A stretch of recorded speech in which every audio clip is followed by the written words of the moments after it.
I'd like to welcome you all to this February the 2nd, 2022 meeting of the PAC Committee. A warm welcome to Tom Thompson from Joe Fitzpatrick's office, and also to Cara Brown, who's joining us with Anne-Marie Macken from Audit. Welcome, Cara. As you're aware, this is my last PAC meeting as chair before my retirement at the end of March. My reflections on my time on this committee are ones that are quite positive. I feel that the voting membership of the committee, which includes non-executive members of NHST Health Board and locally elected councillors of Dundee City, has been one which has enhanced scrutiny of health and social care on behalf of our population. The council members, through their work on the council and in their wards, have huge knowledge of what affects our community socially and in health matters. They have always brought a forensic lens to delivery without any political slant, but with real commitment to the job in hand. The non-executives have brought various skills to the committee which have enhanced our scrutiny of care, and they are completely focused on best value for our population, all of us are. The grouping of our skill sets has made being a member of this committee a real privilege. I will miss all of you, but post-COVID would hope to keep in touch. Thank you to all the staff who support this committee, and indeed all of the DH&SCP staff and finance staff who bring evidence of their work and commitment to the committee on behalf of the people of Dundee. I just wanted to say that just before we start the meeting. Okay, Vicky, do you want to come in? I do, and it's in connection with your comments about this being your last meeting, Trudy. I spoke to members of the team before our meeting today, and I wanted on behalf of everyone to pass on our sincere thanks for your chairmanship throughout. Tony Gaskin, who's known me for many, many years, knows that our audit committees are my absolute favourite in the diary. But seriously, I think it's a very, very challenging role to play, to provide really thorough and robust scrutiny, but while doing that in a very supportive way. And I think the entire team would like to reflect that we very, very much enjoyed working with you. And we also really respect and value both the level of interest that you've shown throughout all of the PACs, but also the level of support which you've extended to the rest of the team for all of the efforts that they've extended in preparing information for the Performance and Audit Committee. So thank you very much. Thanks, Vicky. Now don't make me cry. Helen? I would like to reiterate what Vicky has just said, because I thought perhaps, well, I think we were all hoping that you would get some sort of extension to stay on, because things did really change when you came on. And I think it's down to you that we're actually the committee that we are today, because you've challenged stuff, you've not accepted what officers have said. Sorry, Vicky, I don't mean to be rude, but that's the whole purpose. No, absolutely.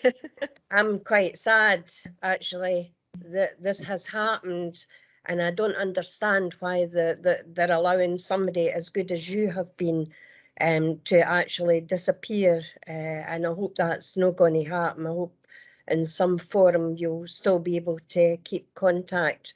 But I think it's just a shame because of the experience you've had, the way that you've taken the committee forward, and your chairmanship has been first class, second to none. So thanks very much for everything you've done, Trudy. Thanks very much, Helen. I have to say that I did say that I didn't want to take a second term because I didn't feel that a Zimmer would be appropriate in the boardroom. So I did ask to resign. Donald, do you want to come in? I thank you, Trudy, and I echo everything that everyone said so far. Just to Helen's point, I'm delighted. One of the other hats that I wear is as chair of the Charitable Funds Committee of the Health Fund, and that sees requests for support from small community organisations up to huge research projects, but they come from all across Dundee, Angus and Perth and Kinross, and I'm delighted that Trudy is going to continue to be a member of that committee. She'll wear a slightly different hat, but she'll remain on the committee So, you know, I assure you, Helen, that Trudy will continue to play a very active role in what's happening across Tayside. I've also agreed to be a member, and am a member of the Fairness Board, Helen, on Dundee City Council. So I'll still have a finger in the pie. Lynn? Yeah, Bailey Wright will hopefully remember this. IGB was only a year old, and her and I went through to COSLA in Edinburgh. And it was very enlightening because she had all the experience that she has behind her from decades, and I was brand new, and we were both very concerned about the gender balance that existed at that time. Now, that was 6 years ago. For the last 5 years, it's gone to be a bit topsy-turvy, and there's really now only Donald and Ken. So hopefully going forward, what we'll do is we'll achieve that real good balance that is always required, and different voices coming from different areas. And yeah, I continue to hear about the money that Richard McIntosh is doling out into the community. So I love everything that you do with that hat on, and really do appreciate it. So yes, definitely will not be gone, but thank you for everything you do, and will continue to do. I appreciate it. Thanks very much, Lynn. Now we'll charge on with the meeting because we've got a lot on the agenda. So Willie, declaration of interest, do you want to take that one? Yeah, thanks very much, Chair. Yeah, just ask item 2, does any members have any declaration of interest to the content of the agenda as it stands? Okay, and there being no declarations, then it takes you on to item 3, which is in 2 sections. It's the minute of the previous meeting of 24th of November, which is submitted for approval, and it's also the accompanying action tracker, which is for noting and updating accordingly. Okay, Lynn, do you want to come in? Yeah, thanks, Judy. And I'm maybe missing it in the action tracker, but I just on page 6, and this is where I had to work out my Roman numerals. I think it's section 11, number 4, and it talks about Trudy and her words with regards to Constitution Street. And basically, I would really hope that the minutes can reflect, because Trudy, and again, I hope this is my correct recollection, Trudy was very much of the opinion and made the comment that the building wasn't particularly suitable for the staff. I was very much of the opinion that it was not a great experience for those who were receiving services, and Martin was incredibly vociferous about the fact that it wasn't suitable for those who actually go with carers. So I hope that that can be very much reflected in the minute, because I look back minutes from TAPTAN from 2018 when I'm complaining about air quality and how it needs to have a regional approach. We're still not got there yet, but I can look back and say, you know what? As far as scrutiny is concerned, I've been asking for the last number of years. So I hope that it can be reflected in that minute that it was a buoyant call for changes. And unfortunately, Diane's not here yet to talk to it and remember it. But as you know, we've got recorded versions of the minutes, so hopefully that will reflect it as well. I would like to add that building failed its health and safety inspection. So there is a real focus on getting a new premises or a different premises for use of that population. Okay, thank you, Lynn. Any other comments on the action points? Dave, are you quite happy that there are no hands up about action points, but would you like to go through them? If you wish, I think just so we get to the list now itself.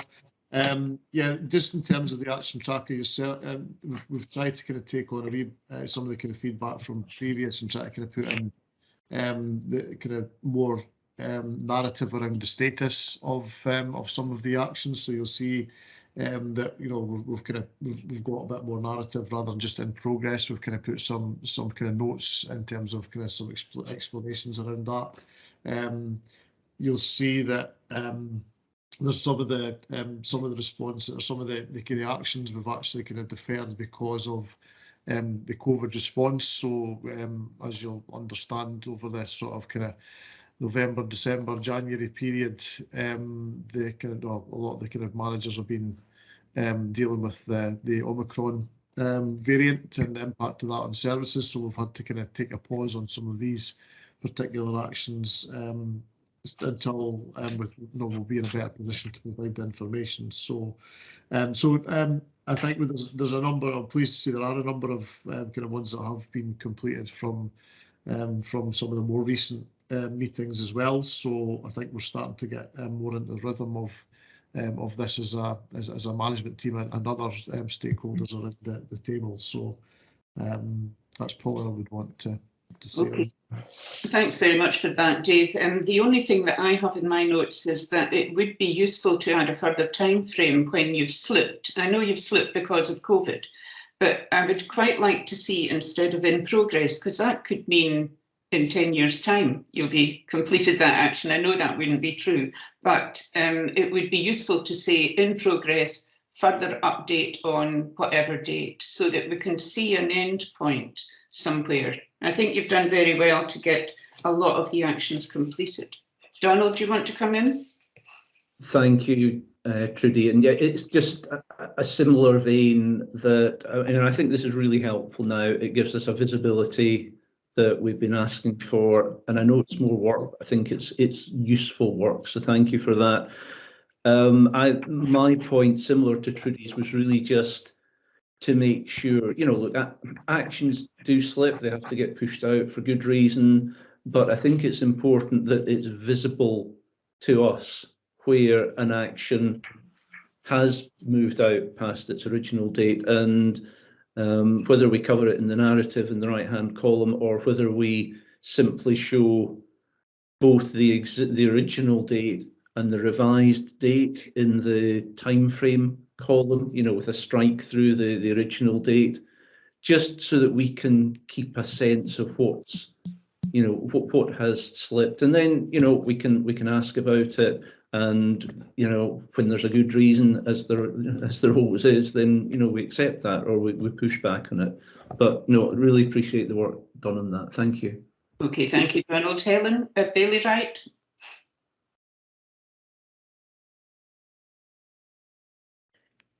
You were right the first time. It's just Helen. I know that on item 9, it's been deferred till June, I think it was 22. It's about the readmissions, but I just wondered if there had been any update in between times. And the other one was on. Oh, I've lost the plot. Sorry, that's the only one. Yeah, sorry. Just about the readmissions. Catherine, do you want to come in and update us on that? Absolutely. So we are actually meeting tomorrow afternoon, Bailey Wright, to look at, coordinate and a range of further analysis that's been happening across the system around readmissions. So we're quite aware that the business unit, our own team, and also some officers who support the unscheduled care board are all doing bits of analysis around readmission. So we've got a meeting tomorrow afternoon to try and bring that together, consolidate that, agree who's going to focus on what areas as next steps, and identify any gaps that we might also want to look at for that, with a view to bringing that full update to PAC in June this year. Okay, thank you, Catherine. Dave, do you want to come in? Yeah, thanks to in addition to Catherine's response around that, I think we've got June because that's actually the next PAC meeting after today. There won't be there's not a PAC in May, which we would normally have a PAC in May because of the elections, local government elections this year, we're unable to hold one in terms of the sort of the membership of the IGB and indeed the PAC at that point in time. So that's another reason why it looks like it's quite far away, but it's because that's the next available meeting that we'll be able to present it to.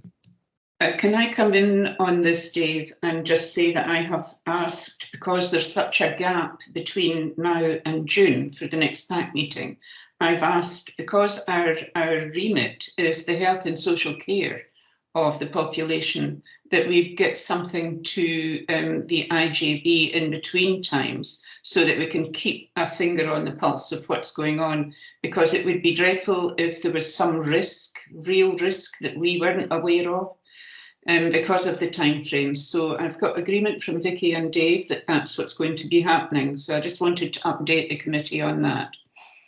Vicky?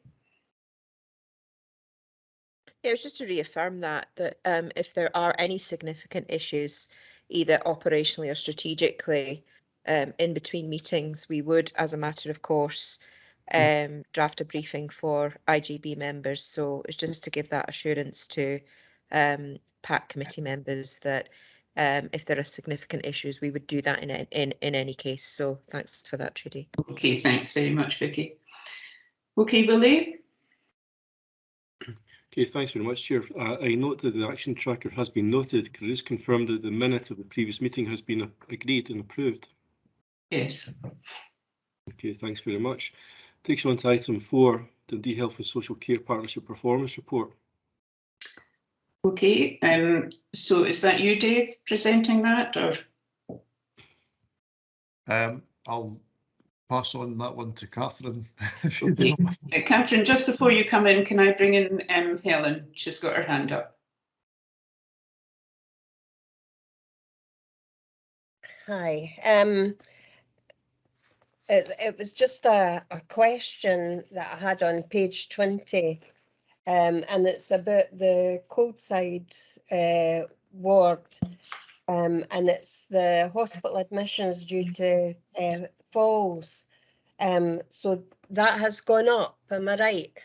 It's just my paperwork's in black and white, and I can't really read it properly. Catherine, do you want to come in on that one? I'll let Lindsay come in because it's Lindsay's report and she's the most familiar with the data. So if that's okay, Chair, I'll pass to Lindsay. Okay, Lindsay. Yes, it has. It's gone up. Yeah. So I'm just wondering about the Coalside area. You know, I don't suppose we know why the person has tripped and fell in that area, if it's because the pavements and the roads are really bad, or is it because of the aging population in that area? Because there's quite a lot of sheltered housing and elderly people in that area. It's sort of known to be that in certain points of the ward. So I'm just wondering, we were looking at some point in time of the hospital trying to keep some sort of stats about it. But if that's hospital admissions due to falls, usually if somebody trips and falls, they go to the hospital, then they're allowed back home. So that seems to be quite high if that amount of people have actually had to take up a bed because they've had a fall. I see Matthew's got his hand up, so he could probably answer your question, Helen. Thanks. Thanks, Chair. I haven't got any specific information about Coalside, but the work that we're doing certainly is looking to gather information on lighting and on pavements and other factors as well. So we recently had a query come into the system from the Residents Association about, for example, the change in the way that the rubbish was being collected. So we've looked at that within the Falls group as well, and we've worked with the council to try and make sure that any concerns that are raised, we feed back into the council, and we'll make sure that there are volunteer groups or other groups that can support people where there are identified risks. But the Falls work continues. And we've recently been granted some work actually from Richard McIntosh through the Charitable Foundation to look at falls classes and also education sessions, social integration sessions post-COVID, as well as sort of dietary and nutrition information being provided across there. So we're really doing what we can to try and get out into the community, to work with people, to deliver services as close to home as possible. The data that we're collecting around lighting and pavements isn't showing any pattern. In fact, very few people are in fact nobody is identifying that as the cause for their fall when they're in front of us. You'll perhaps recall it was maybe 2 years ago now, a report came, I think, to this group from our list analysts looking at the data for people that were admitted to hospital. And at that time, it said that a lot of people were spending a very small amount of time in hospital, as in less than 24 hours, and having no procedures undertaken. So we looked at the systems that occurred there, and actually what we think is happening, or what we know is happening there, is that people are made safe. They're moved into a short stay ward that's attached to A&E. They're fed and watered so that their hydration is looked at, and then they're discharged home the following day with care in place, so physios, OTs, community services, etc. So they're endeavouring to provide a higher level of service to people, but that impacts upon the figures that we have. We are doing work, and I won't talk much more, Trudy, but we are doing work to try and look at the front door services that we provide so that we can turn people around quickly so they don't have to be admitted. And we're trying to work in collaboration with the Scottish Ambulance Service to try and address some of that as well. So we're aware, we continue to look at this. I know this is something that means a lot to the committee, and we are endeavouring to make sure that we stay on top of that and identify any trends that come through. But I can assure you that at this point in time, there are none.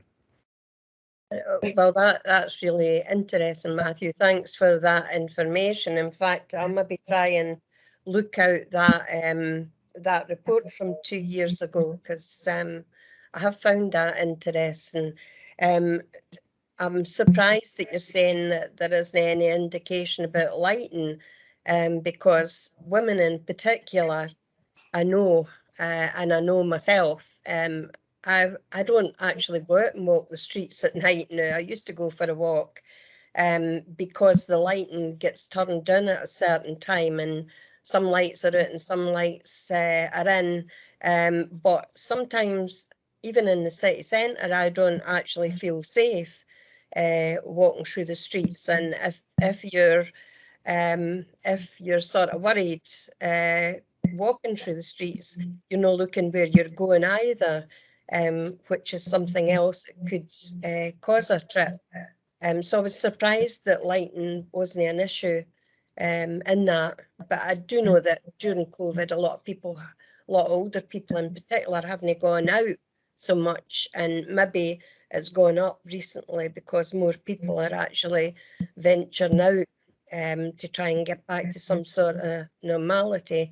But that's really good. I'm glad, Matthew, that you told us about that. Thanks. Thanks very much, Matthew, for that update. That was very useful. Also, as just an adjunct, Richard McIntosh let the Charities Fund Committee see an outcome report about the slipper exchange project. And it's because the people are frailer, because they've been isolating, so they're much more frail. And when they're going out, they're exchanging slippers, so they're getting safe slippers for walking. So we're hoping that that will make a difference. So that's kind of like a test of change. It might be worth getting in touch with Richard just to see how that's going. I'm going to bring Lynn in, and then we'll go straight to Lindsay because we're kind of getting behind a bit. Okay, Lynn? Yeah, it just reminded me, my mum got me new baffies for Christmas, and they've got a better sole as well. So better be moving these from the under 65s to the under 50s maybe. I get a bit confused sometimes when it comes to tables, especially when it's percentage tables. All these ones in red, and for example, I'm going to use Maryfield because it's my ward, 38% rise on the admissions rate. It sounds a really hard percentage, but what if the baseline was 3 people? So it's gone up to, up to 4 people. So I'm not quite sure that sometimes these actual figures are quite as dramatic as they seem.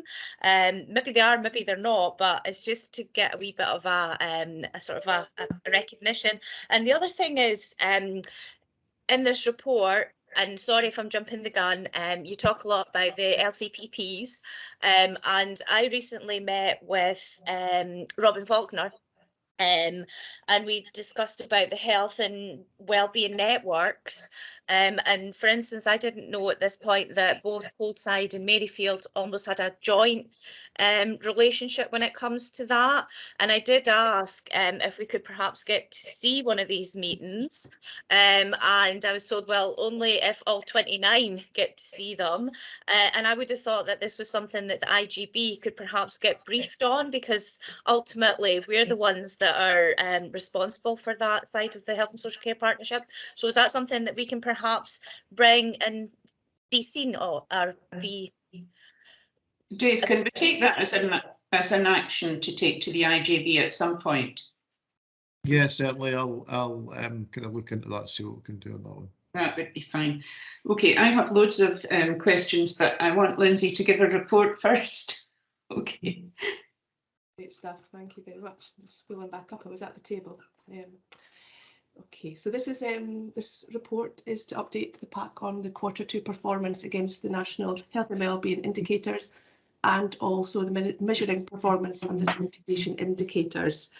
The Q2 performance report is following a revised approach as agreed at the previous PAC, and in addition to Table 1 and Table 2, which we always reported, we are now reporting Table 3, which includes a significant more detail than we previously reported in our summaries. So we're now including the short-term trends of the last 4 quarters, long-term trends, which is annual data back to 15-16, or where the data is available, and also our rankings for our Scotland ranking, our family group position, and also our Tayside position, where 1 is the best performing and 32 is the worst performing.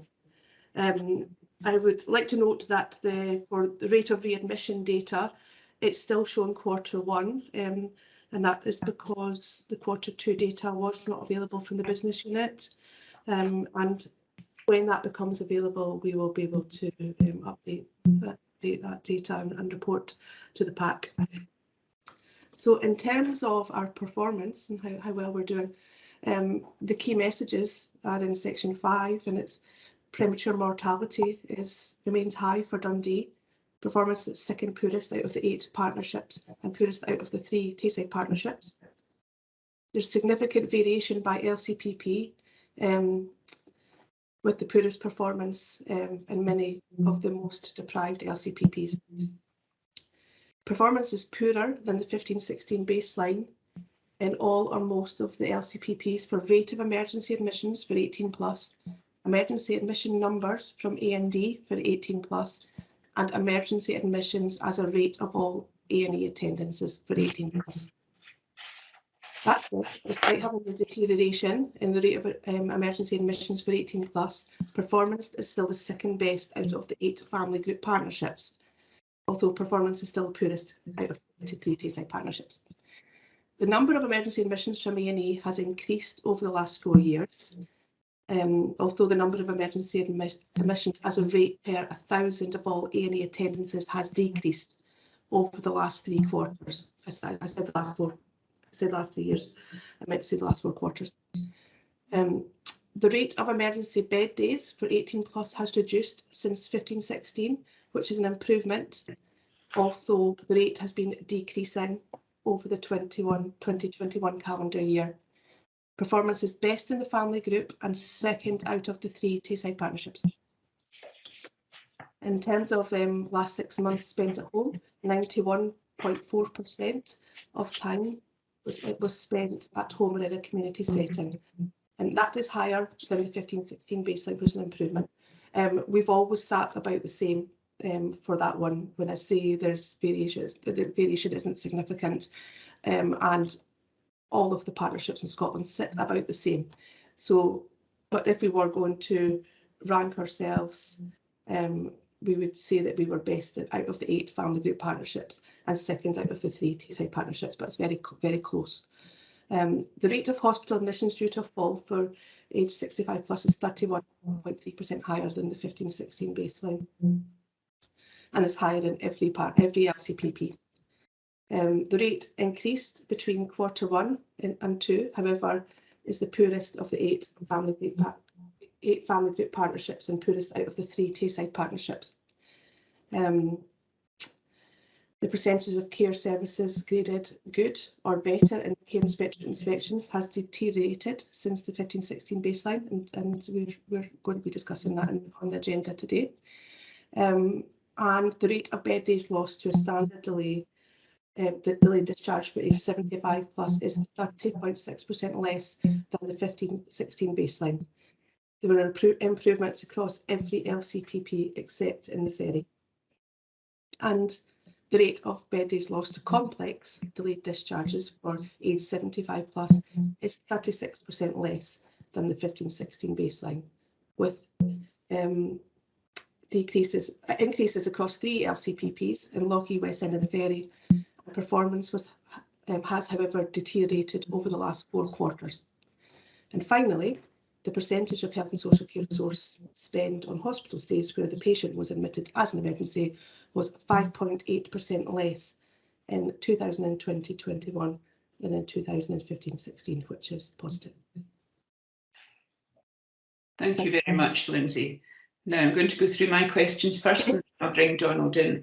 This is a statement actually. I'm assuming that the premature mortality rate reflects the disadvantages and poverty within Dundee in some of the LCPPs. Is that correct? Because I know that employment brings improved mental health. Employability is directly related to poverty and disadvantage. So there's real links with good health and improvement in your financial status. Would you agree, Lindsay? Yeah, you're on mute. Sorry, yeah, absolutely.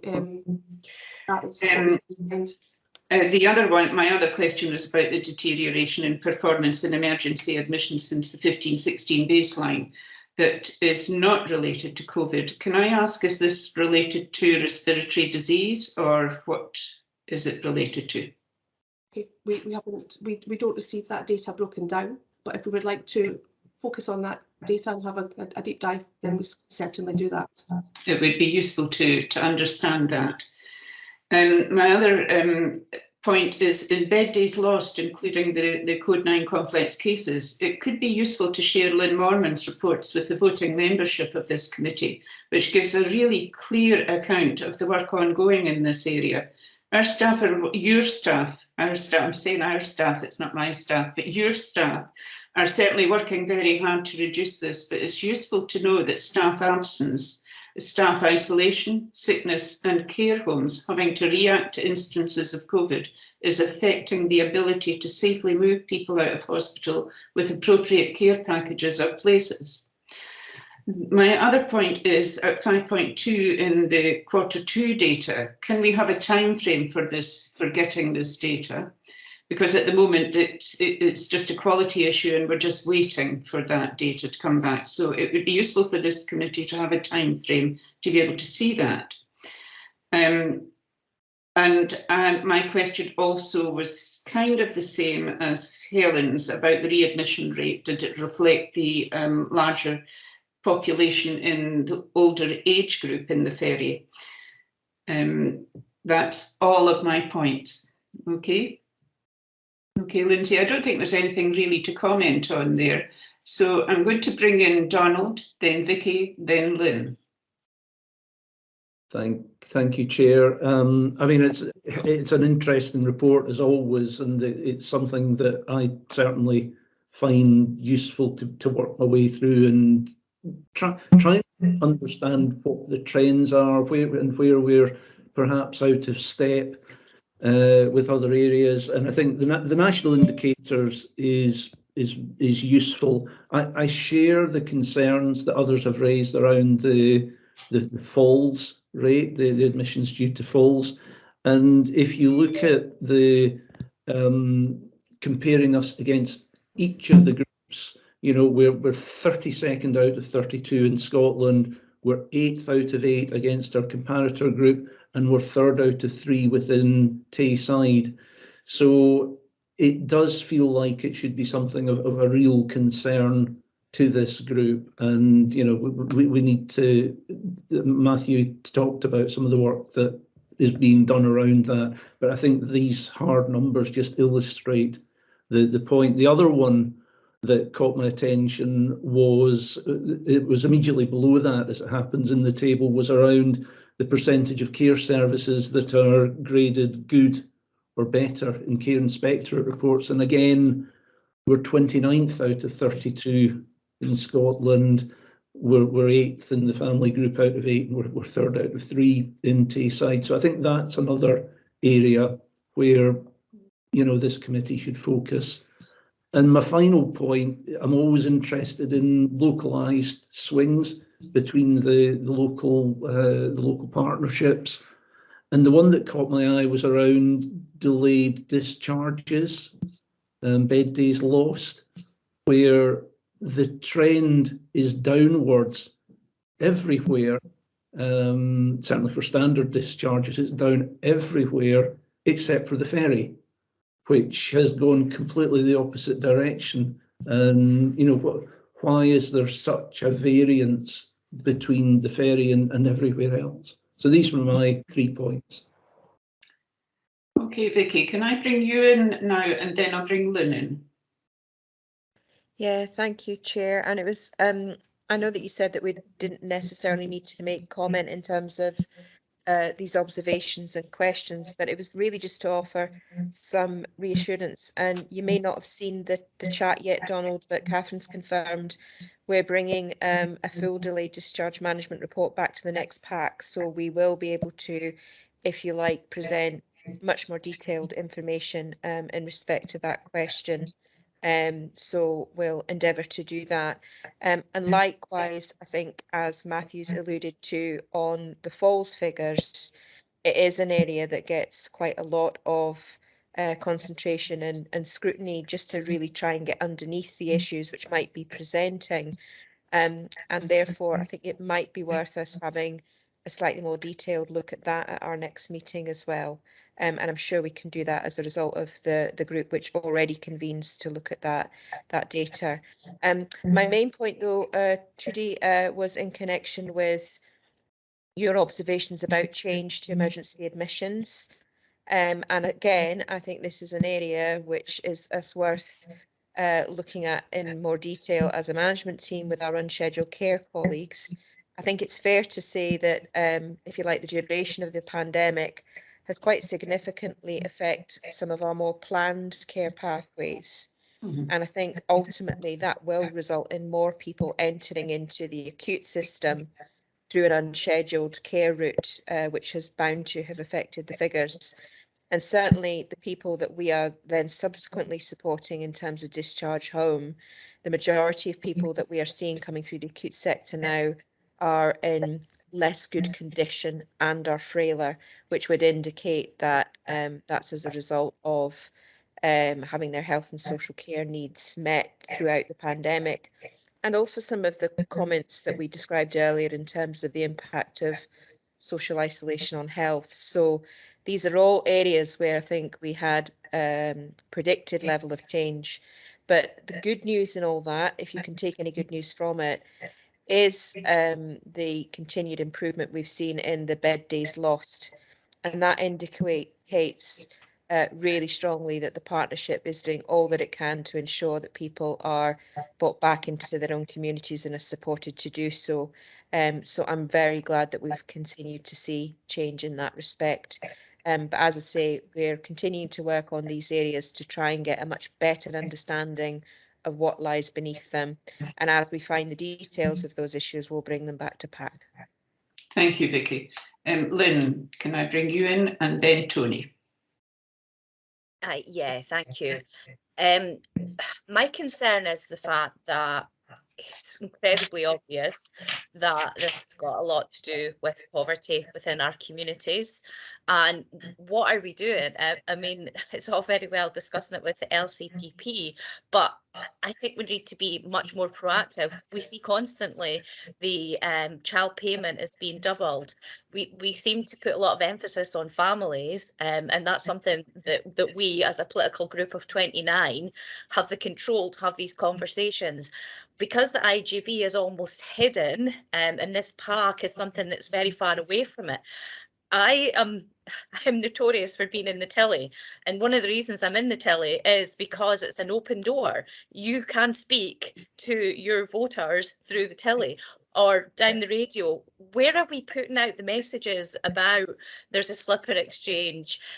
If you need to get a benefit increase, as a board member on CAB, I know that Hope, who are Hillcrest and Caledonia, are now working with CAB to get benefit maximisation. If we can increase the levels going into people's pockets and they can actually afford to put food and have a cup of tea and put the heating on, that's going to help them when they go outside, surely. So how are we using the tools that we have to make sure that we are speaking to the people who generally are so incredibly proud that they wouldn't think in a million years to go to a food bank or think that they were getting something that would label them as a benefit scrounger? I'm really concerned about this, and we do have an emphasis on families, but the older people in our city are just so important and they deserve so much more.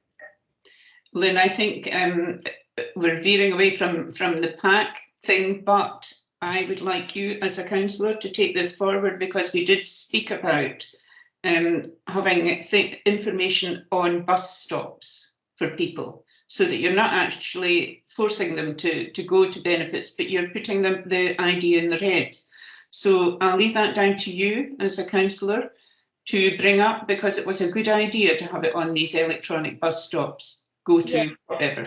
Okay, and I'll take my knuckle wrap, but the PAC, in my understanding, is about the scrutiny and the delivery of the IJB, which is the body of the Health and Social Care Partnership. So if we can't do it here, then where can we do it?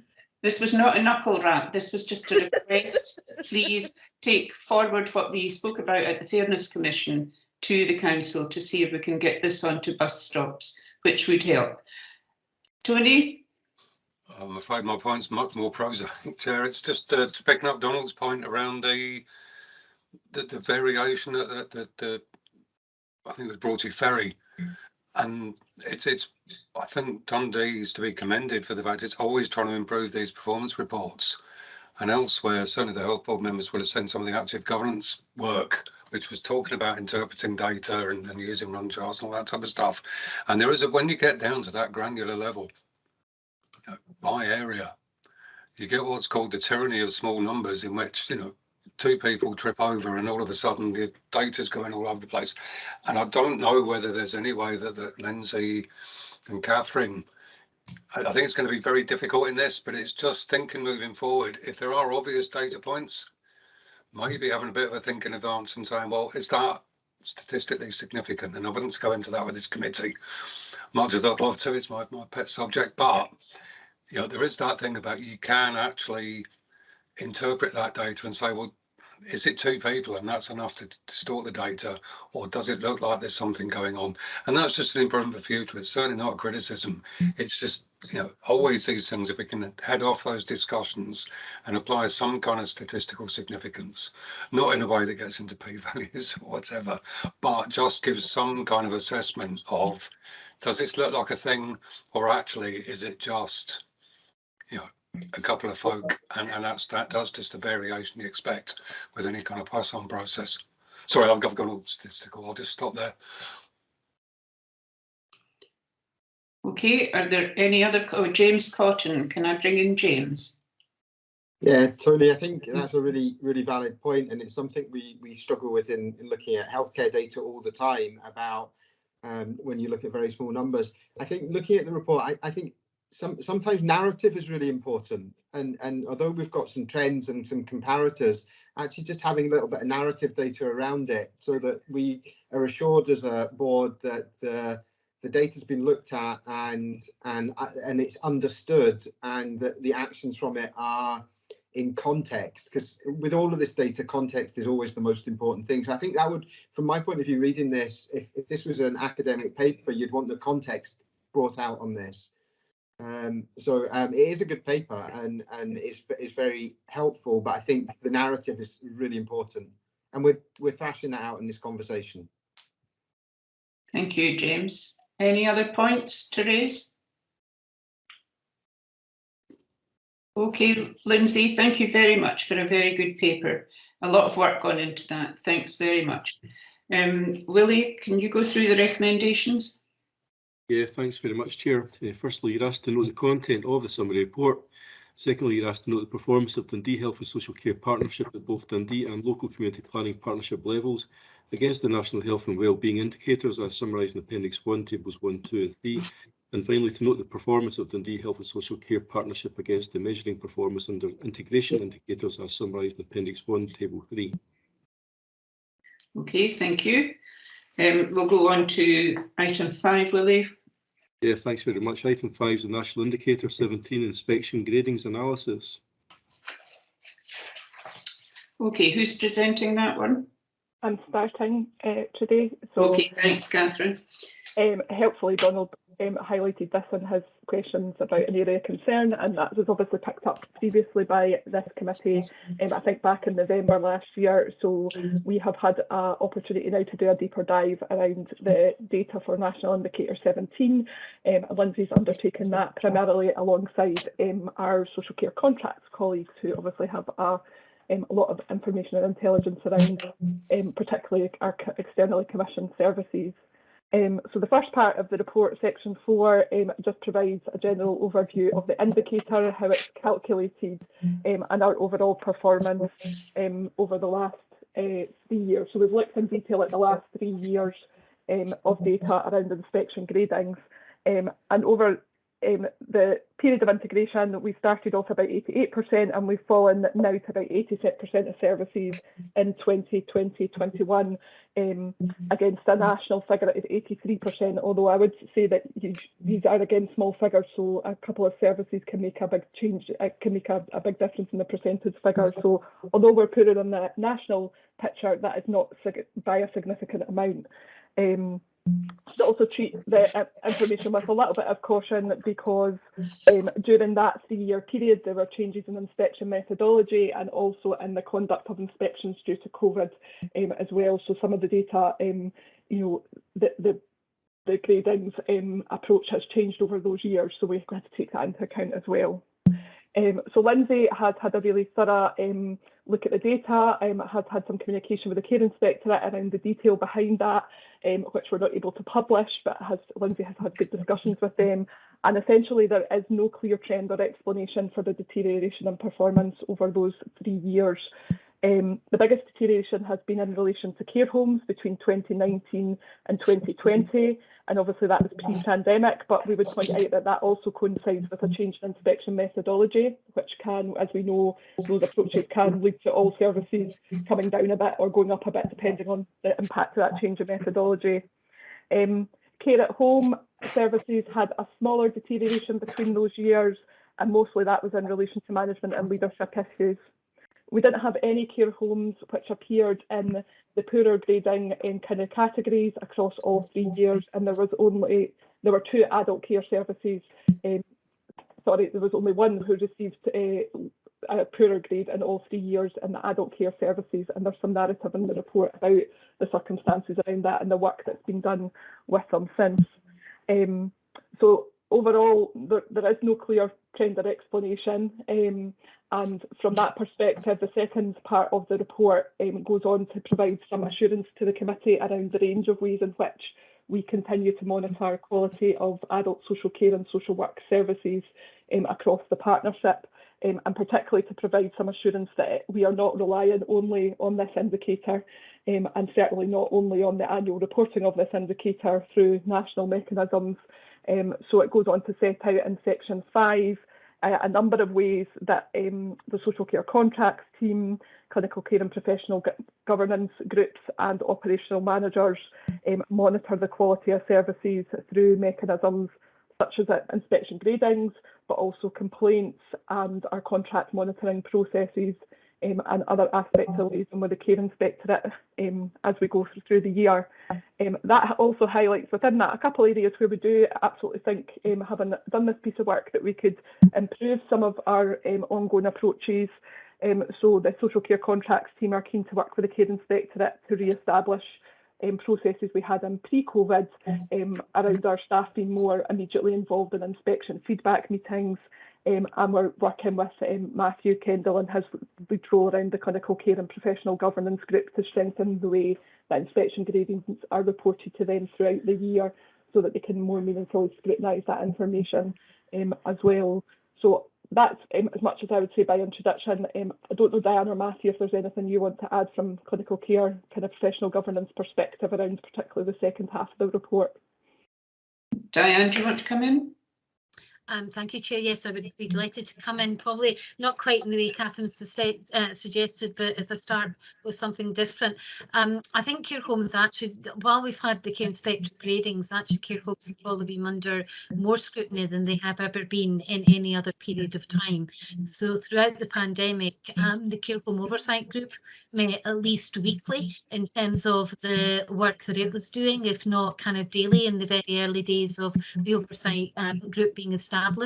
I sit on that group, not just as the head of service, but predominantly as the Chief Social Work Officer for Dundee, alongside colleagues from Angus and Perth, and a group that's chaired at that time initially by the Director of Nursing. So really quite high scrutiny. In addition to that, care homes are expected to complete information in regards to tourists, which goes in to the national group and which can be scrutinised by the care home oversight group and colleagues who are working to support and look at that. That information provides things to do with staffing levels. It provides information in regards to any practice issues around health improvement, or sorry, not health improvement, infection and control. It does information in regards to leadership. It looks at outbreaks in terms of the information which is there. There are weekly kind of reports that go into that group that kind of to see where some of those pressures are and what some of that might mean. Some of those grades happened during the pandemic when care homes got in particular tricky circumstances, and the care inspector went in, and that was where they were struggling to provide the services during the pandemic because of staffing or other issues that might be around. So some of those gradings primarily and directly for care homes in particular reflect the work that is that was happening at that stage, and just the general concerns and confusions which were around for care homes with kind of conflicting guidance, etc. So it is a very difficult period in terms of how we work and assess. I would say that we have have had a very close relationship with our care inspectorate. They will sit on the weekly meetings, or did used to sit the weekly meetings that are held at a locality level, so in terms of a Dundee, Perth and Angus level, and we're able to feed into the information that was happening there. So I think the scrutiny, particularly of care homes, and I'm specifically speaking about care homes, has been really quite intense in terms of the work that we have done with them and for them. And then the only other thing that I would add, again speaking for care homes, is that there was a particular piece of work that was done through NH&SCP side on behalf of the clinical care oversight group for care homes during the pandemic, where we met with care home providers and managers, where we looked at what was helpful that was introduced during the pandemic, what wasn't helpful, how might we actually build that relationship in terms of support, what might be the kind of more wider supports that can be put in place. So for example, NH&SCP side's infection control team have been working very closely with the care homes in a way that they weren't before. So a lot of work going on, a huge amount of scrutiny, which I know is over and above the care inspectorate gradings, and will continue to do that as we're going forward.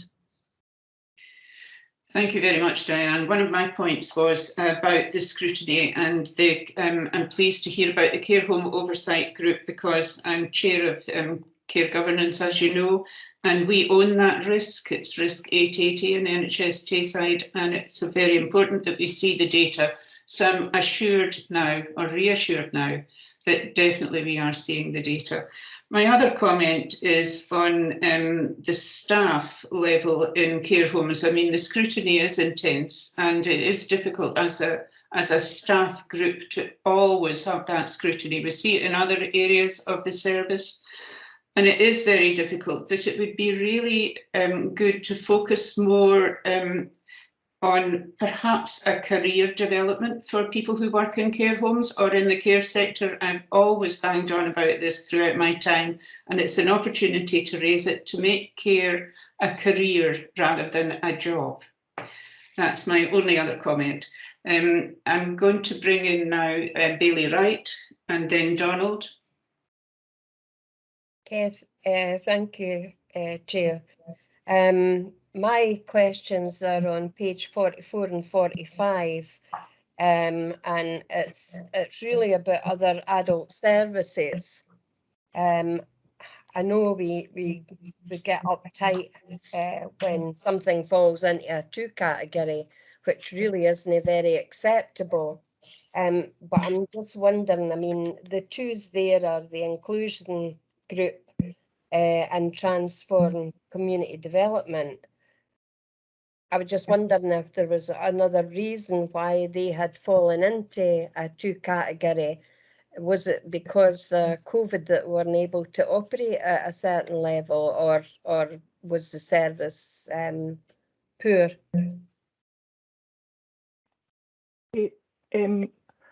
Thanks for that question, Helen. In terms of transform, I can see that the grading of 2 was received in the 1920 year, so that was in the pre-COVID period, and that related to both quality of care and support and quality of management and leadership.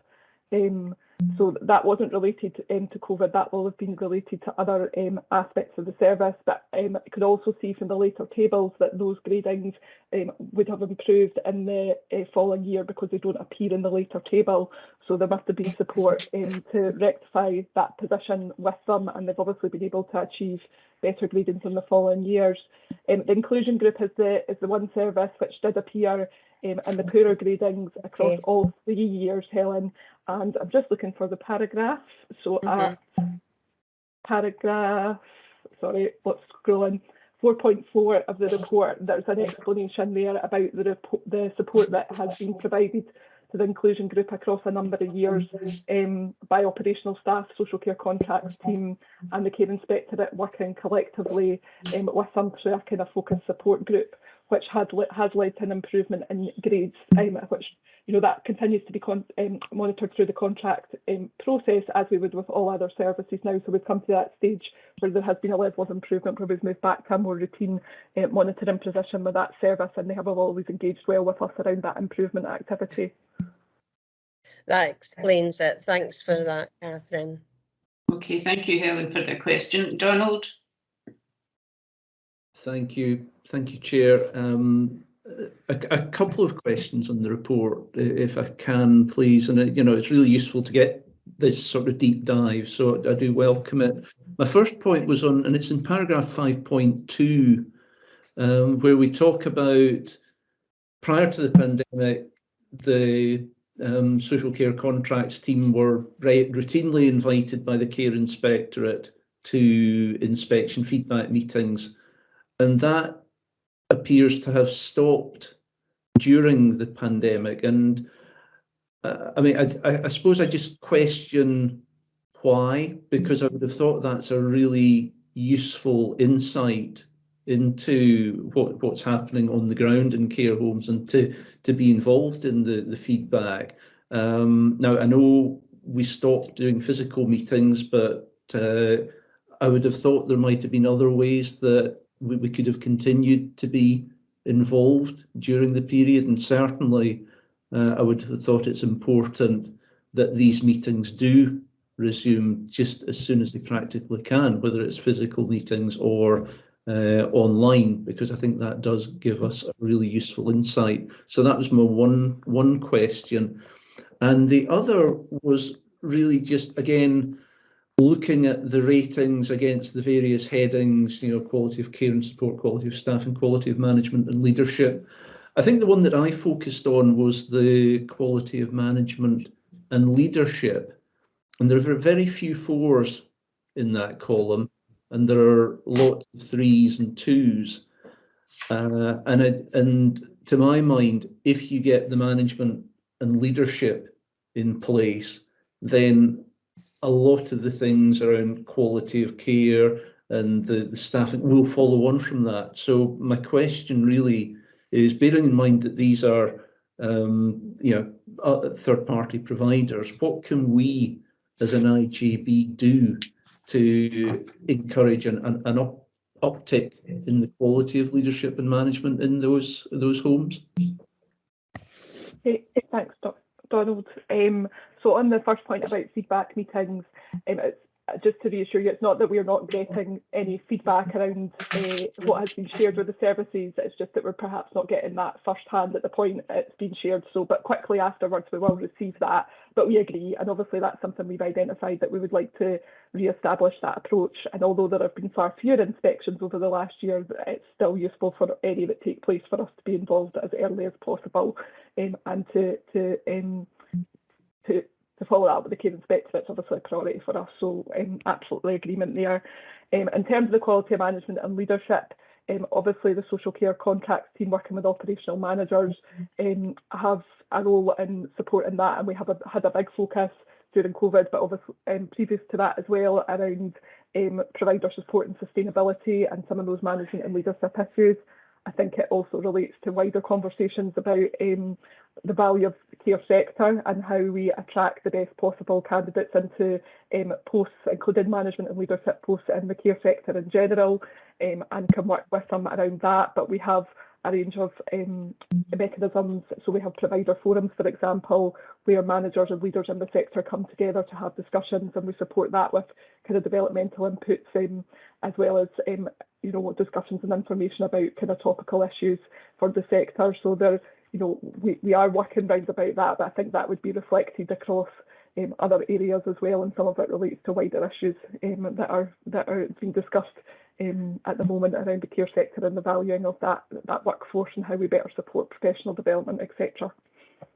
Yeah, thanks, Catherine. I mean, the things that you've spoken about, working with the management, I welcome that. That's exactly the sort of thing I would hope to hear that we were doing. So thank you.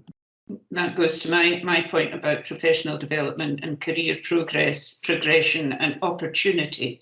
You give people in care homes opportunity to progress, and you'll get good quality staff in.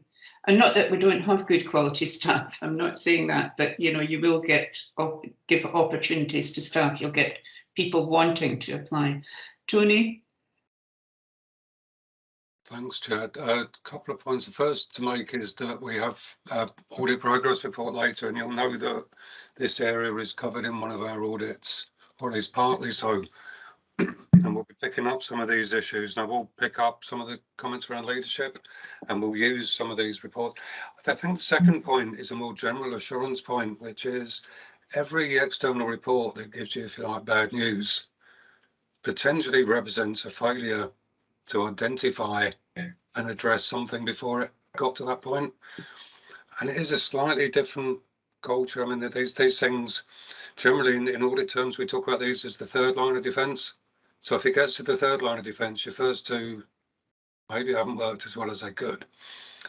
And so one of the questions I think would be really helpful to have answered in this type of review is, well, okay, did we know? And I know Diane certainly said this before, but I think it's just fundamental. Did we know that was a 3 or a 2 or whatever it was? And how did it come to the point where the external people, and I know sometimes the reason the inspectors came in is because we did know it was 2, and that's fine. But having that context, and the other thing, there's a lot of talk about the governance structures there. None of them really engage with how you as an audit committee, how the IJB in its governance terms understands this stuff. There's talk about the Matthew's public group, if you like. I've looked through Matthew's paper and I couldn't, and maybe I've missed it, not sharp as I used to be, but I couldn't see where this stuff was coming through in the clinical and care governance paper we've got later. So it's a real thing, and we will pick up some of this in the audit, but only for the external providers. There's a whole range of internal services where the question is, if you get a bad external report, could we have headed it off? And how do you, as an audit and risk committee, know before someone else from outside tells you? Because we've got the monitoring mechanisms, we've got staff working away at this, and I still think that visibility. So either I'm missing it, which is entirely possible, unfortunately, as I get older, or it's just not quite as visible as it could be. And I think there is something about this really fundamental issue. We know the risks. We know the risk with shortage of staff. We know the risks about leadership. We know the risk with finances. We know the risk with COVID. So there's an awful lot of stuff there. There's an awful lot of work going on out there. And it's just the visibility of it that I just can't quite see. And that could honestly be me, because it may just be it's not leaping out at me in the way it needs to. but I think that's something that we could perhaps enhance as part of this approach. Thank you, Tony. Lynn? Diane, do you want to answer that? Yeah, sorry, if I can come in, that would be, sorry, I appreciate that hands go up in the order they go up.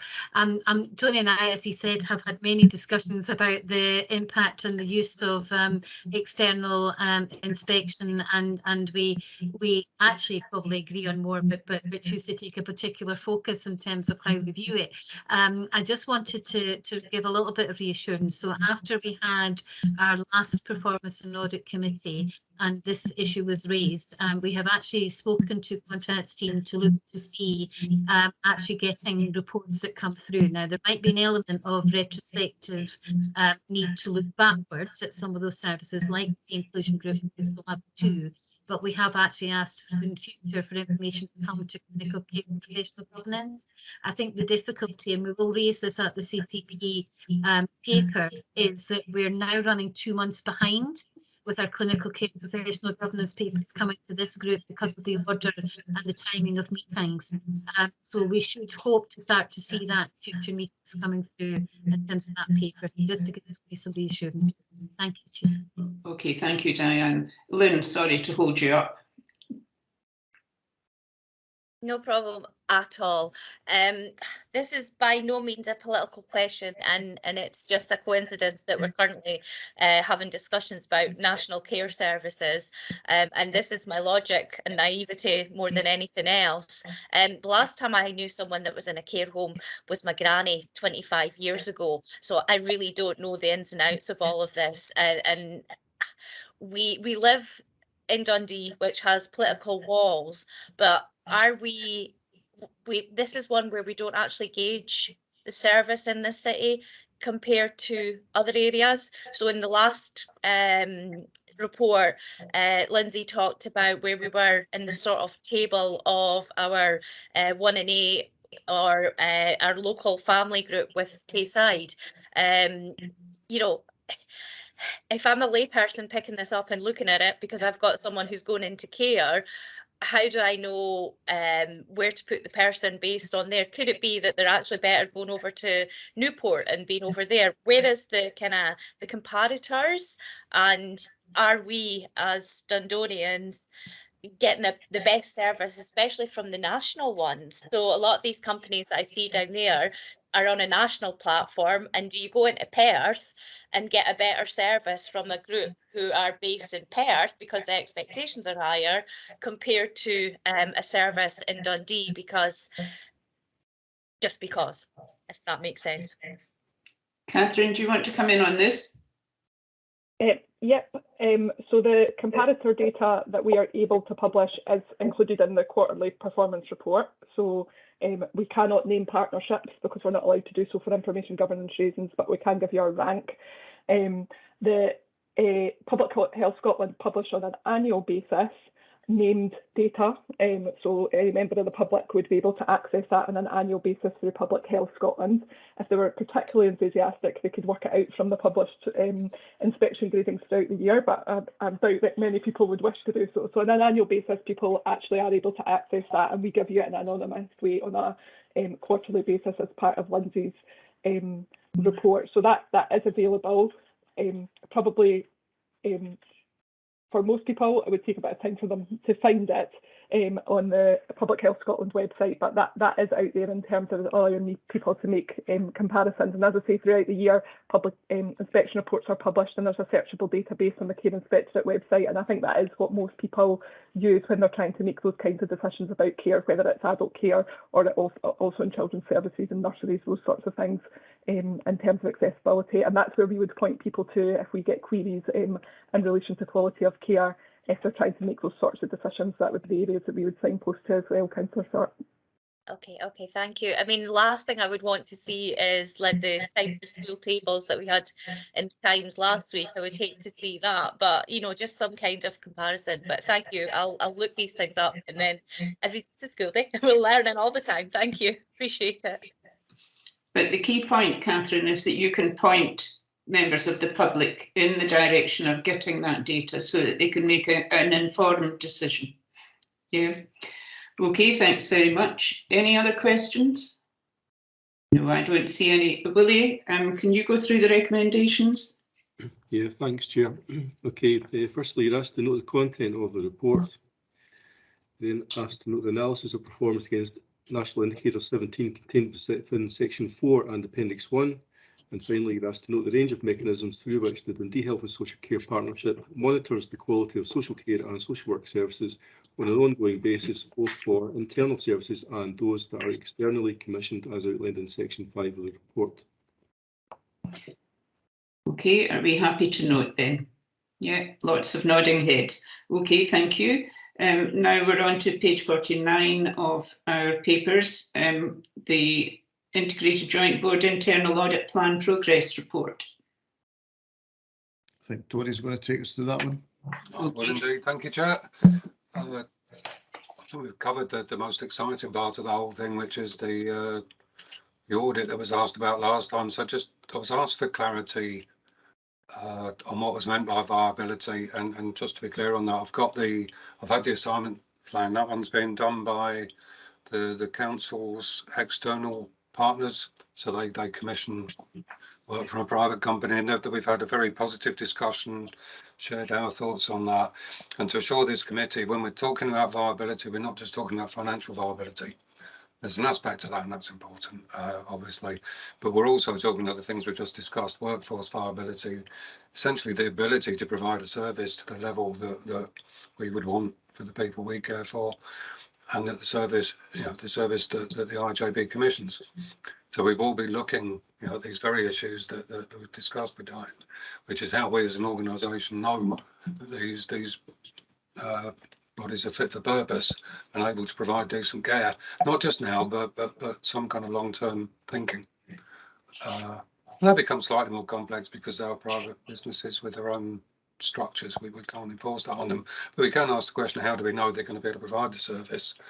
And that has a lot of important risks, because it's not only the people we put in these places, but if one of them goes broke or can't provide a service, we have to pick up the pieces for everyone, including those that we don't currently look after, those that self-finance. So it's a very interesting area, very important area, very risky area at the moment, and that's what we mean by viability. And finances are definitely part of that, and it's a struggle for people at the moment. But so that's what that will cover. The other audits we're getting on, there's a couple of slight delays. We've had COVID hit us as it hits. Auditors seem to be not immune from COVID, unfortunately, or even long COVID. But we've brought in people from elsewhere, so that other audit that we're picking up, it's been slightly delayed as we had to bring in someone from elsewhere. The joys of remote working is you can bring in people from Forth Valley or or indeed anywhere. So we're getting on with that. The follow-up, that's been delayed just because we just needed to have that chat with Dave and go through and actually understand that in a bit more detail. The rest of it's on track, apart from, so the viability, September. I think we still might get it earlier. The guys from KPMG seem pretty keen and they're ready to roll. The category 1 responders, I know we're starting that, and that will be ready for May, which obviously we don't have a meeting in May, but we're ready for year end. I would hope, actually, it's only the field work will be done on the other. So in terms of our annual opinion,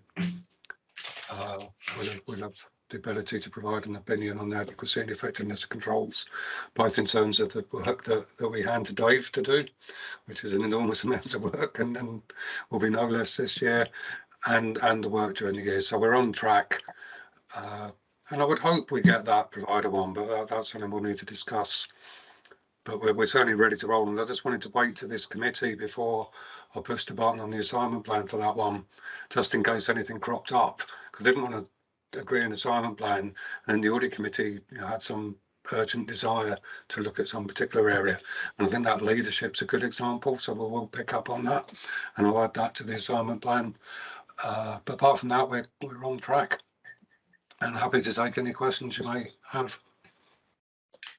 Thanks very much, Tony. I don't see any hands up.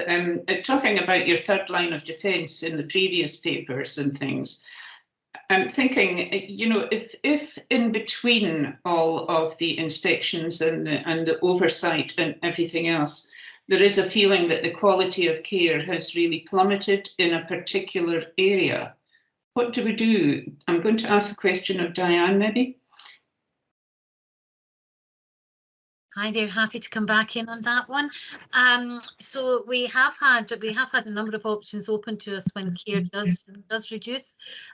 We would normally bring people together to start to have that conversation, Trudy, and that would include probably Jenny these days in terms of convening a meeting, looking to have that conversation.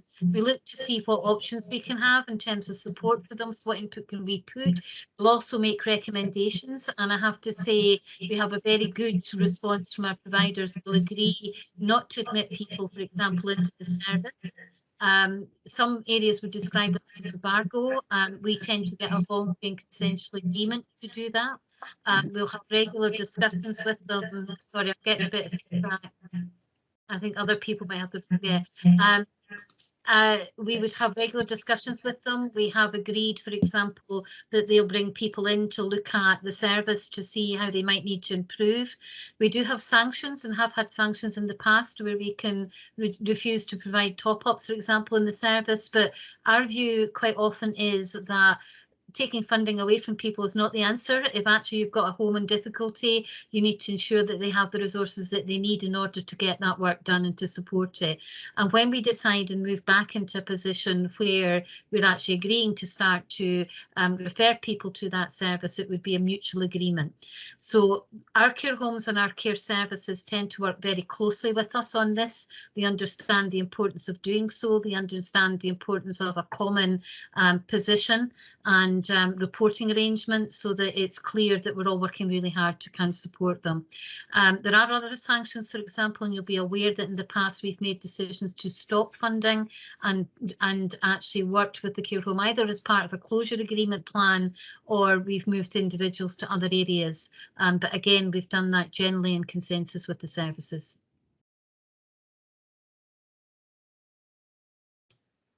Thanks very much, Diane. That's very reassuring. Thank you. Any other questions or comments for Tony?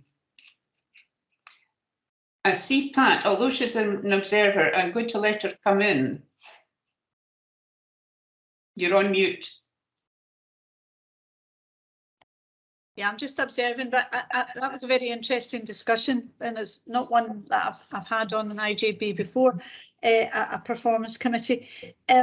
And it was just really to ask, I think it was Diane, when we begin to get some, how do we begin to understand, Diane, when are there indicators that you're looking at that begin to make you worry about the viability of a provider? Are there certain red flags that you're picking up in your ongoing monitoring and assessment and dialogue? And how does that then get raised with this committee or with the IGB? You know, how do people become made aware of it? Because obviously the worst thing that can happen in a committee like this is something happens and then we find out about it afterwards. So it's really just to understand that as somebody who will be joining you hopefully later in the year. Thank you. Thank you, Chair, for allowing me to do that. Okay, thank you. More than happy to answer that question. So I think this is the bit that Tony and I often have debates about, is that we very rarely put out in terms of a care home. There can be, and there will be incidents in a care service where something dramatic has happened, and that is a shock both to the care service as it is to us, our commissioners for that service. That can sometimes be about individual staff members, for example, carrying out action that's been done. But what we would look at is the level of complaints that are happening in the service.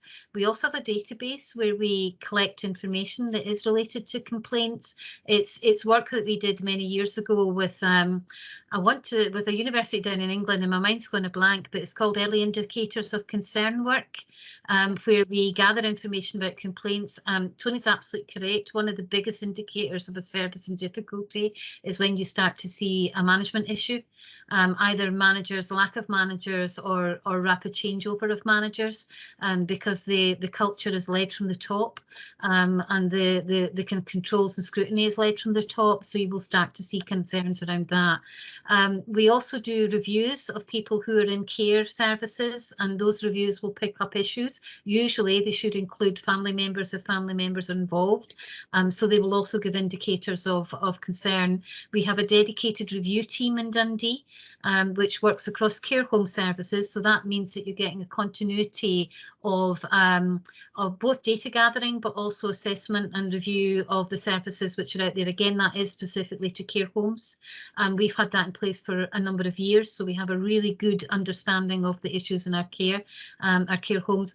It's spread across our care and assessment teams when it comes to care at home or housing support, which is why we kind of look to see how do we gather and collate that information. So generally, we know and understand when a care home is starting to get into difficulty. However, there are always going to be occasions where there'll be a single incident which will suddenly bring to light either kind of other systematic issues or a particular piece of work that needs to be looked at, and we would move into that supportive, scrutinising, and if need be, kind of action taking period of time with that care. Thank you. Thank you very much. Thank you, Chair.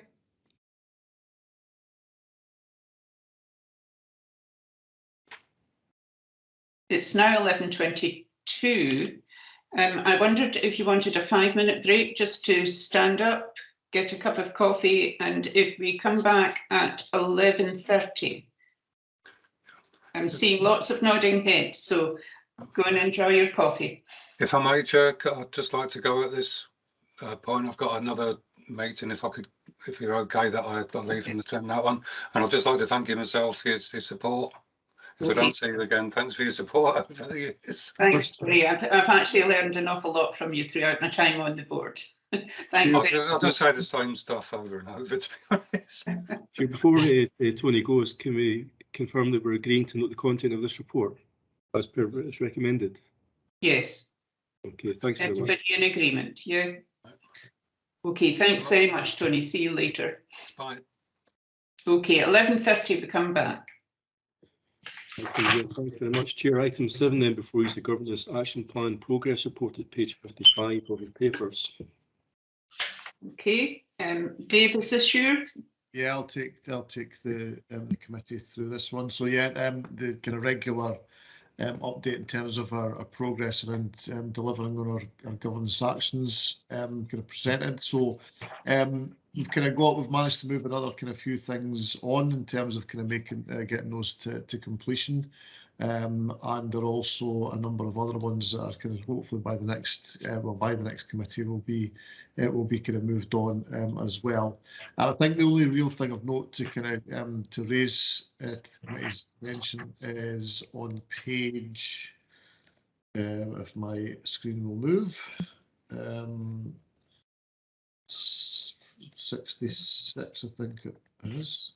Sorry, I'm having technical. After saying that, I've got technical problems. So at page 65, we've got the kind of almost like an appendix to the appendices, if you like, in terms of one of the actions that had been kind of rolled up as almost like a summary of kind of previously, but actually there's a number of kind of more detailed actions that sat behind that, and it had been recommended that we kind of report those in more detail to the park. So we've kind of put out a statement. We've kind of got a kind of statement there, kind of outlining what's happened to a lot of these recommendations and where they are now. I think it's probably important to kind of recognise that the audit in question kind of referred to at that point we had what was called the Transformation Delivery Group, which we'd tried to kind of, we had created in terms of trying to kind of have that overarching view of the transformation programme, which has come up a few times within our discussions. But after a kind of review of that, we kind of felt that it was kind of repeating a lot of what was being discussed in other fora, and actually the strategic planning advisory group was the kind of the more appropriate place for the transformation to be discussed. So that kind of group, which was an officer group, was disbanded back in 2020. So, so a number of the actions there are just kind of the fallback to the strategic planning advisory group to kind of take forward. And also some of these are going to be reflected in terms of our budget deliberations over the next couple of months as well. So hopefully that kind of gives an overview in terms of where these ones are. So the next meeting, given that some of these are either completed or have been kind of included in the substantive governance action plan, there'll be kind of updates provided at that point. So happy to take any questions if anybody has any. Okay, Dave. I have just a point to make in Appendix 1, page 61, Pack 36. A programme of development and training opportunities for board members should be progressed. There's a real concern in some of the newer membership of the IGB and probably this committee as well. Induction hasn't really been completed. There have been development days on budget development. It's ages since we've done anything on any other kind of induction, and I think this really needs to be pushed forward to be able to get committees that really know how to function properly. You can't do that unless you've had some training and understanding of what goes on in every part of the service. So I know that my induction was quite good, but that was pre-COVID, but there's no reason induction can't be done online. So that is my comment. Okay, Dave, do you want to come back on that? Yeah, certainly, Judy, and it's obviously something that has been discussed kind of previously and raised by other IGB members. My suggestion would be that given that we will be kind of moving into kind of a period of changed membership, and apologies to those members that have maybe kind of joined for and have not kind of had that opportunity, that we kind of wait until we have the new membership agreed, which would be kind of from June, I understand from Willie, in terms of the certainly in terms of the council elected members on the IGB. So I would suggest that we kind of develop, we have something already and kind of set up, but it'll be kind of once we have the new membership on board. Mm-hmm. I have shared some of my slides that I got from Roger with some of the newer members. But Perth's induction pack is really quite impressive, and that might be, we should be sharing best practice. That might be one that we could perhaps mimic. Donald, do you want to come in? Thank you, Chair. Yeah, I mean, I agree with everything that you've said. I mean, as someone who landed on Dundee IGB in the height of the pandemic, I can understand why my induction might not have been as fulsome as others. But I think for the future, it's really important to have that chance to help people to understand what their role is, what their responsibilities are early doors. I mean, there is actually some quite good national resource around this, and I know some of us have been involved. I think there's resource both on the NHS side and also on the council side, but there's no substitute for that local induction, and not just finding out about how it works, but getting to meet and engage with the key players. So I agree with that. My point was really just a slightly different one. There's an awful lot of actions in the action plan that have a 31st March deadline. And they're showing us the little green triangle on its side. I'm sort of taking as on track. And when I look at that, and then I look at the 40, 20, 0%, I really just wonder whether you're being realistic on labelling them as still being on track.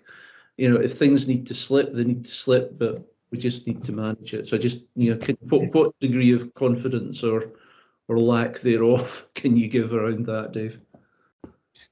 Yeah, thanks for that, Donald. Yeah, absolutely. I mean, sometimes it can be a case of it's showed as 20% now, but all it needs is a couple of days' work to get it over the line. So that there will, if I'm being absolutely honest, I think there'll be a bit of a mixed bag there. I think some things will kind of be able to move, because all it takes is maybe just a meeting or two to kind of get something over the line. And indeed, when I've kind of reviewed some of these actions, I think that is the case. Because we've kind of moved to recording this system on the council's Pentana system, it does require managers to then kind of go in and update on a regular basis. So in terms of progress against that, so we just need to kind of make sure. I mean, that the last, I know that Sheila, who kind of pulls this side of things together, she kind of taken as much of an update as she possibly can, but there might be ones there that are not kind of quite on track, and we would reflect that back in terms of the next meeting around that. So so part of it's kind of, I think it's probably a fair comment, Donald. Some are maybe a bit more ambitious than others in terms of completion. Okay, thanks, Dave. Okay, thanks very much, Dave, for that. I don't see any other hands up. Willie, could you go through the recommendations for this item 7? Okay, recommendations is that you're asked to note the content of the report and the progress made in relation to the actions set out in the governance action plan as outlined in appendices 1 and 2 of the report. Okay, thanks very much. And we now go on to item 8, Willie. The item 8 before you is the clinical care and professional governance report at page 69 of your papers. Okay. So, Matthew. Yeah, I'll lead on this sort of alongside Diane. So this report for clinical care and professional governance has been provided for assurance, and we're offering a level of assurance as moderate for this report, which is detailed on page 70 of the report in terms of system adequacy, an adequate framework of key controls with some minor weaknesses present, and in terms of the controls are applied frequently, but there is evidence of some non-compliance. In terms of the 3 key areas where we feel that we've got the challenge at the moment, on page 70 we list those. The Dundee Drug and Alcohol Recovery Service continues to have 4 of our top 5 risks. They continue to be very high in terms of the risk scores. And while in the report we note that the risks around recruitment are starting to improve, due to the time that this report was written, we're actually starting to see that a worsening position in terms of recruitment and retention. At this point, it seems to be quite a flexible, cyclical process that we're going through at the moment. The second area is in and around mental health, and we've got a risk there which relates particularly in relation to the availability of medical staff. So a lot of work has been done within the service to look at alternative models of care within this team, where we're using advanced nurse practitioners, advanced pharmacists and others to try and deliver some of the care that would be the usual domain of the medical staff. So the service have recruited to those posts and are now working up how those posts will work and will take on the work of the medical staff in terms of substitution roles, which is something that's quite common across a number of non-medical posts within NHS Tayside. And the final one that's there is recruitment. Just the challenges for recruitment across the whole partnership continue to pose significant risk for us across medical, nursing, AHP and social care staff. Again, this does go up and down in terms of different services at different times, but the availability of staff is an ongoing challenge for us. I won't talk to the whole report, but I want to just raise in terms of the datixes, the top 5 datixes on page 74. These are common themes that continue to come through: slips, trips and falls, medication, adverse events, violence and aggression, clinically challenging behaviour, and then documentation administration. I suppose just to provide some assurance to the committee that we look very closely at these on a weekly basis and through our primary governance group and through our clinical care professional governance groups, just to make sure that we are assured that where these incidents are occurring, we've got mitigation in place, that we've got learning on the back of any incidents that occur, and that the teams are taking all of the steps that they can to manage them as well as they can. Slips, trips and falls, there's certainly a lot of work going on across our psychiatry of old age, medicine for the elderly and Roxburgh areas, where the majority of those come through. And while falling is probably an expected part of the care that well, not the care that we provide, the people that are in our inpatient areas, I'm assured that the teams have taken all the steps that they can to reduce the occurrence of falls and to reduce the incidence of falls as best they can. Unusually, in this reporting period, we had a number of falls in Roxburgh, which was a surprise to us. So we asked the team to review those, and it transpired that there was one patient in particular that had a number of falls within the area across 1 month, and then another month there are a number there. But they've linked in with other teams across the RBH site to ensure that they've got the huddles, the pre-assessment work, all of the technology that they require to manage the falls, because it's an area that's less common for them. In terms of medication adverse events, this does come up on a fairly regular basis in terms of our top 5, but there are no themes, there are no key areas where we've got a concern. There are isolated incidents by a number of different staff, but we continue to monitor that, particularly within our community nursing service, where there have been a number, just in terms of looking at the systems and processes that we've got for managing the medication and the delivery of medication. But there are no significant underlying concerns that we've got. And the last comment on the top 5, violence and aggression in clinically challenging behaviour. We're doing a little bit of work to make sure that we've got appropriate reporting. We feel that a number of the violence and aggression reports that are coming through probably should be under the clinically challenging behaviour category. So I suppose in terms of looking at supporting our staff in particular, where there are violent or aggressive incidents, it's really important that we understand what the incidents are so that we can make sure that we've got full understanding of those and provide the support where we can. And we're starting to see a shift in the number of clinically challenging behaviour as opposed to violence and aggression coming through. So the education is working in terms of supporting staff with that. And the last comment that I wanted to make was really just in relation to complaints, down on page 78. The length of time that it's taking us to respond to complaints is higher than we would like. So we have linked in with the complaints and feedback team through NHS Tayside, and we've got our own complaints and feedback team within the partnership, and we're doing work to review why these are taking as long as they are. We do feel that the quality of the complaints is high, and we have a number of teams that want to make sure that they've resolved all aspects of a complaint before they go back to the complainants, and that in itself is delaying the response that goes back. So we're just trying to balance how much information we provide with meeting the standards in terms of putting the complaint responses back. And learning is an area that we want to develop for the next report in terms of some of the specific learning that we've had coming through from complaints as well. So I'll pause there. I don't know, Dan, if you want to add anything, but I'm happy to take any questions. Chair, if it's okay, I'll just come in with one thing. Historically, what we've done is we've taken this report to clinical governance group governance committee and NHS Tayside, and what we found is just by iteration over time we've ended up bringing a report to this group probably later, just because of the timing of the 2 meetings. And I think in fact we're bringing our last report to clinical CGC, Clinical Governance Committee. Sorry, we changed all the names and I can't get them in my head. We're actually taking a completely different paper tomorrow to that committee, which will be a more up-to-date one.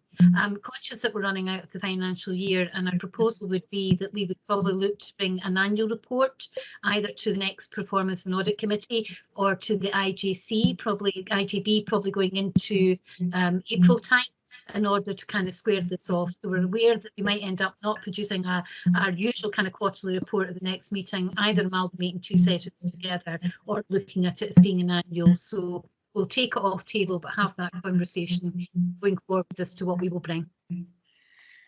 Okay, I was very pleased to see the partnership working between NHST and your group, Matthew, on complaints. That's very helpful and I think mutually supportive as well, because we do have teams that are employed by both sectors.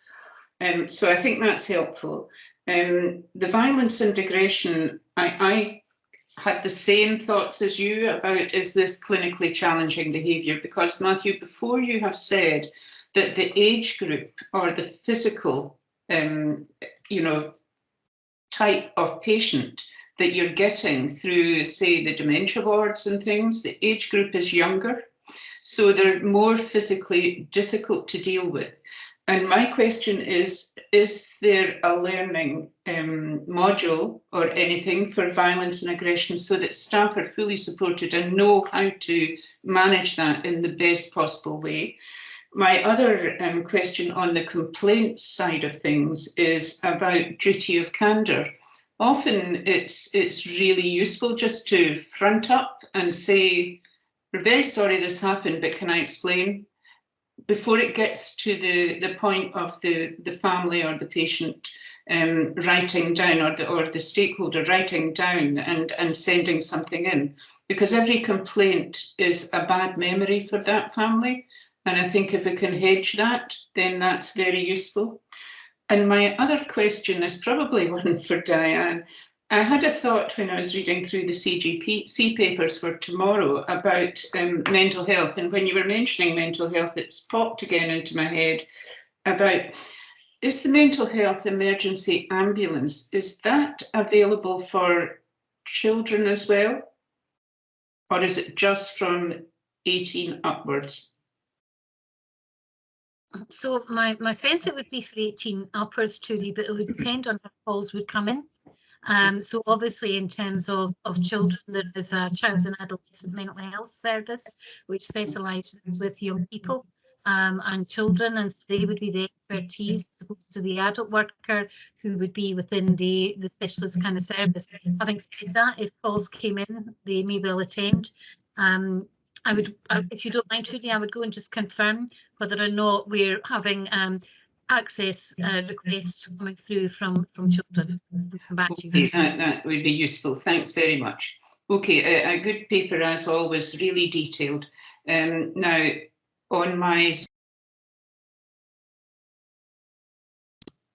Donald first, and then James. Thank you, Chair, and thank you, Matthew. As the Chair says, it's a really helpful and interesting and detailed report.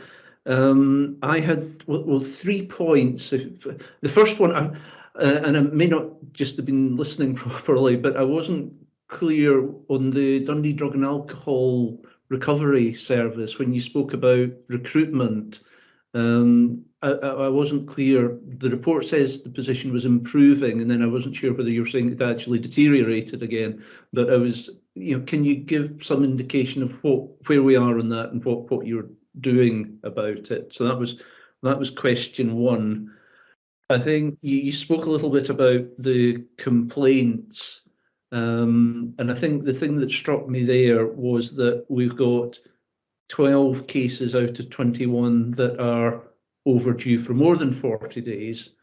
Can you give us an indication of what's the oldest case that we've got there? Because, I mean, I know sometimes complaints are difficult and complicated to work through, but someone is waiting at the other end to hear what the outcome of that complaint is. And I know it can be a distressing and nerve-wracking time for them.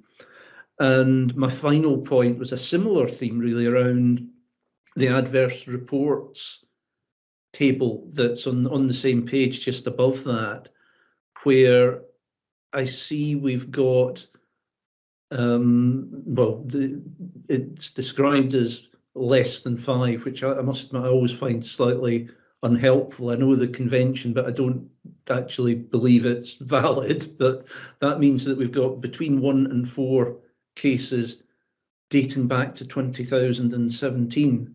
And it seems to me a bit of a concern that we have a case that's labelled as extreme that has in effect not been closed off for that length of time. So again, I wonder if you can give some reassurance around, do we actually need to handle these cases in a different way? Chair, shall I answer the first question, and I'll just let Matthew have a think through. So the DDAR's position, I think I made a point that this paper is 2 months out of date in terms of the service, and at that particular point in time there was a significant recruitment drive and there were a number of new staff identified. Since then there's been some additional funding allocated to the service, but also we've experienced a range of people who either at the last minute choose not to come into the service because there are lots of different jobs that people are going for and other offers will come in. We've also had further people who have indicated that they are planning to retire and move on from the service. And also some of the stuff that we've been doing has been about internal promotion, but it's been promotions which have ended up becoming internal promotions because the staff have taken the opportunity to look to career opportunities. So while we quite frequently think that's fine, we've managed to recruit to those vacancies, we seem to be in a continual cycle of then having to go back out and recruit. This is some of that because of internal. And we've also had a little bit of a rush of maternity leave. So I'm about to have another 2 months of staff going maternity leave in the next little while. So I'm really sad to see that the service is back to being in a position where it has a recruitment problem. A number of vacancies which within the service, some new posts, some temporary vacancies in terms of nature of why they've come available, and others which are clear vacancies that we need to kind of recruit to. So we continue to have significant pressure in that service area, Donald. Thanks, Diane. I'll come back to a couple of your questions, if that's okay. In terms of violence and aggression training, we absolutely have mandatory training for violence and aggression within the organisation. There's an expectation that everybody undertakes that. For these staff in particular, there are advanced courses that are available, and the team work very closely with John Neal, who's our violence and aggression lead educator, and they've explored other opportunities for the changing demographic that we've seen. So we're quite happy that they're working to the level that they need to. Okay. When we review the incidents, we also look at the harm that might come to the staff when they're dealing with these incidents, and that there are very few and far between accounts of that. So we get some assurance that actually staff are able to manage those incidents under very challenging circumstances very well for their own safety and for the safety of the patients as well. In terms of duty of candour, again, when incident reports go through, we are always asked about duty of candour, whether this applies. So there's always a thought process. I know this is about adverse events rather than complaints, but that's always there as part of the thinking process. So we always get the opportunity and the reminder that duty of candour, professionally and the legal side, is there and something that we need to consider. Donald, in terms of the longest complaint, I can't give you a figure off the top of my head, but I noticed that Claire Lewis Robinson has got a hand up, so she might be able to. But just for some assurance there in terms of how we support the people that have put the complaint through, we would look to make sure that we have regular correspondence with them throughout that process, so that they don't just put the complaint in and then 100 days later they get a response. We would liaise with them so that they've got an idea as to why there might be a delay and how we're progressing with managing the complaint. In terms of the adverse events reports, I'll bring your attention to the graph that sits above the table as well. Now, we did find ourselves in a situation where we had a significant number of adverse events that were overdue for review, and a lot of work has been undertaken to reduce that. It's still at a level that's not acceptable, and we're continuing to work with that. The decision that was taken within the services were that for some of these older ones, so the 2017, 2018, that a lot of them are very similar in terms of the incidents that have been reported to the ones that have been reported today. So the team have really sort of looked at a way to try and balance doing some of the legacy adverse events, but really to try and focus on the more recent events where the learning could be applied for those that have had incidents more recently. They are trying to balance doing both, and they are slowly reducing, as you can see from the forms that are there. But that's why they're there. The thought was that we wanted to focus on the newer events that were more contemporary in nature, while we were managing all of them. Does that answer your question sufficiently? Yeah, I mean, I think it makes sense on the adverse event one. You know, God forbid that there's a learning dating back to 2017 that we haven't learned yet. But yeah, if in a way those events are rolling up into more recent ones and we can close them off by dealing with the more recent one, that's good. But I think it's certainly it's an area that I will continue to focus on.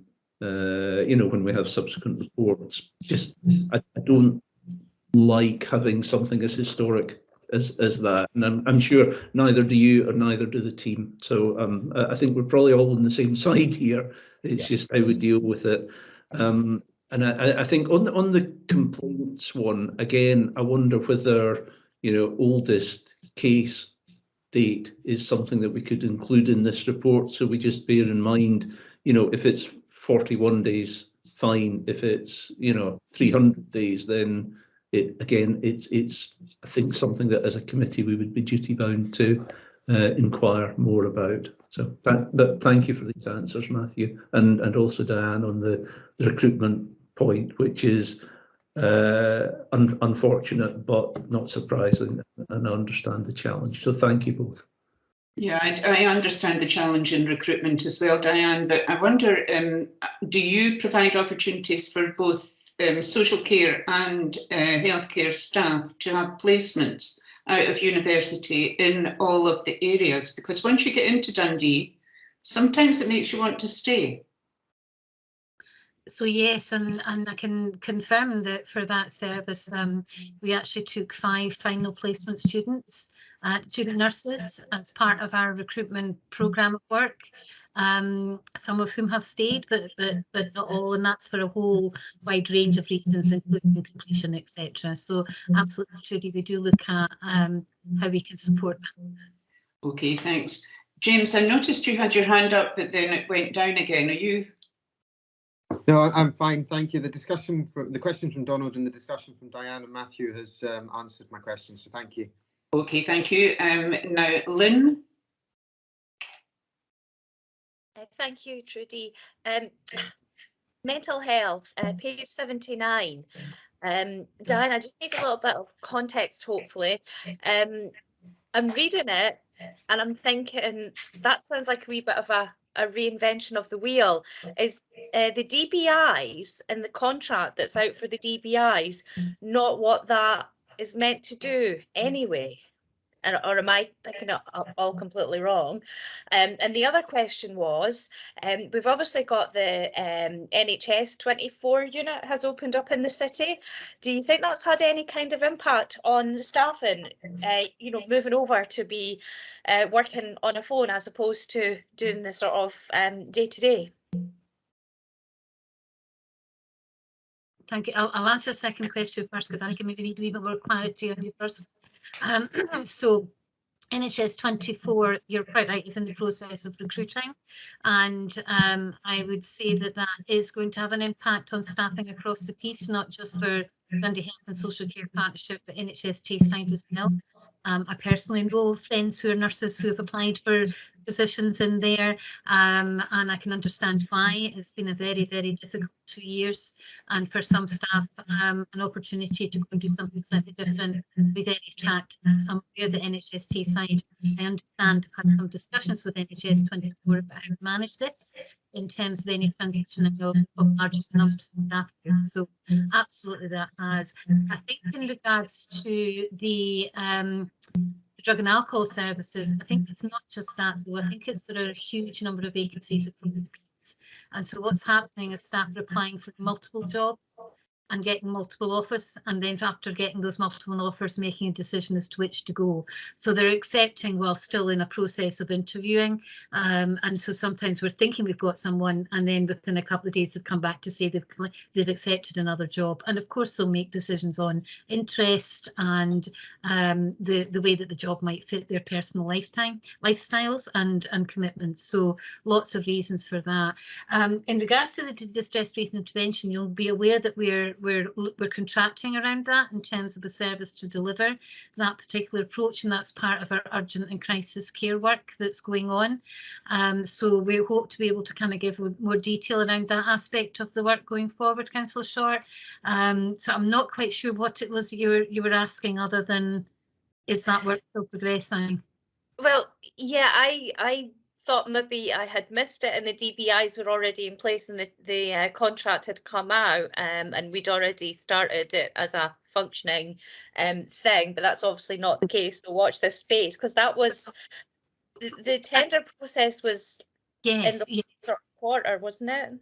Yeah, yes, and I think this is one of the issue with this paper coming 2 months in rears in terms of the work. So we've realised that we've ended up getting quite out of sync in regards to the papers. So yes, if you bear with me, I actually agree with you. I think it has started in terms of our work, but I'm just going to pull up a paper because I put something in to the system yesterday, and I can just absolutely confirm for you in terms of where we are.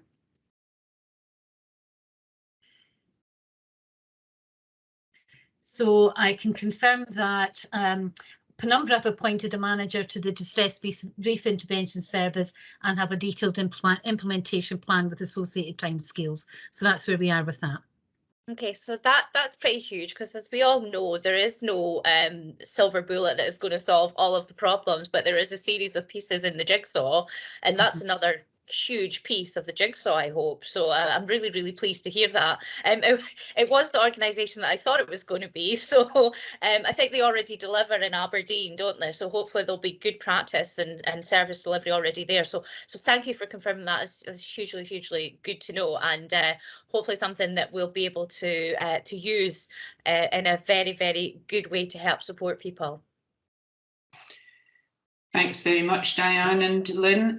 Claire Lewis-Robertson. Yes, so in terms of the open complaints and the timescales for them, of the top 5 health complaints that are overdue, there's one older people services and the other are mental health. So I would say that I'm aware of some of these complaints, and they are complex, and sometimes there have been complaints made before by these people. So that there is involvement with complaints. They are very complex situations. Okay, sometimes this is often discussed in CGC as well, complaints, Claire, and often the complaints are long-term because they're out for other investigation by other agencies. And I just wanted to update the committee on that could be a reason for the long-term handling of the complaint, because the investigation may have gone out to another agency to look at performance or whatever it is the complaint's about. Yeah, and another issue as well that is come up is that when there are multiple services involved in the complaint, which is where some of these are as well, is the files sit with one person looking at it, and then they have to be moved to another person as well. So that can add delay. But in these cases, I think it is the complexity of these cases. Okay, Donald, do you want to come in on that? I was just hoping that Claire was going to be able to give us, going back to my original question, the date of the oldest complaint. It came in on the 19th of October, so it's 74 days old. Oh, okay, that's obviously out with the 40, but not horrendously so. So thank you. Okay, thanks very much then. Willie, can you go through the recommendations for that paper? Yeah, thanks very much, Chair. Basically, paragraph 2, you're asked to note the clinical care and professional governance exception report, which is submitted. Okay, thank you. And the next item? Takes you on to item 9, the quarterly complaints performance second quarter report. Okay, is that you, Claire? It's me. Yeah. So moving on to the quarterly complaints performance report, it should be noted that for this report we hadn't been able to gather the closed complaints data for health, and this is because we get this information from the complaints and feedback team, and they're in NHS case staff turnover there. Reason for this that we haven't been able to pull it ourselves is because obviously we've just looked at the data in the CCPG report, but it's to do with the closed, once complaints are closed, getting access to that information, especially where complaints are spread out over services, sometimes out with the Health and Social Care Partnership. So, but luckily we have just customer governance officer has access to the system. She needs to get it now. She's just got that. We had some IT problems with that, but so going forward we will have access to this information. But I think it's around ensuring there are so many parameters around getting the information correct. Sometimes there were discrepancies, so going forward we will have that information now. So in focusing on the social work complaints, they have increased.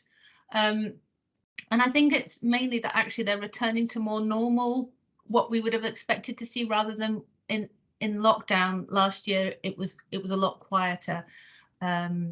Analysis has been done over the reasons for the complaints across the services, and there don't appear to be any immediate patterns emerging. And again, we've had a dip in complaints resolved within the timescales as well. One development we've been able to do is to use Microsoft Teams secure channels for the customer care governance person to liaise with the investigating officers and have and support them with that. So we've got access to information around that everybody can share. And that is it for the quarterly complaints report. Are there any comments or questions? I don't see any hands clear. The only comment I would make is that every complaint that involves a member of staff affects that member of staff emotionally, and just asking, is there support in place? I know there is, but I just want it minuted that I would hope there would be support in place to support that member of staff, because they're going through a very difficult period at the moment. They've worked their socks off and then they get complained about. And okay, the complaint may be justified, but it will have an emotional impact on that member of staff. So I'm just raising a concern. And we have had information around that from the council as well. So in terms of that, these are the supports that will be put in place for people who have complained about. Yes, because staff wellbeing is hugely important if you want to keep your staff. So Willie, the recommendations for that one? Yeah, thanks very much, Chair. There's two before you. You're firstly asked to note the complaints handling performance for health and social work complaints set out within the report, and finally you're asked to note the work which has been undertaken to address outstanding complaints within the Health and Social Care Partnership and to improve complaints handling, monitoring and reporting as set out in sections 4.6 and 4.13 of the report. Okay, we're duly noted then. Thanks very much. And we go on to item 10. Yes, item 10 before you is the Dundee Health and Social Care Partnership Strategic Risk Register update, page 87 of your papers. Is that you, Dave? I was waiting to say that Claire's going to introduce this one. Right, Claire. So to take you to the appendix, because it's probably easier to look at on the appendix, the highest risks that we have involved around staff resource, the Dundee Drug and Alcohol Recovery Service, and staff resource, especially around reporting requirements. These have remained the same and haven't moved for a while. In terms of the emergent risks, which are risks that have come through the Clinical Care Professional Governance Forum as well as other areas. So the ones to be included in the next strategic risk register are mental health services, primary care, category 1 responders and GDPR regulations and national care service development. So those will be included in the next strategic risk register update to you.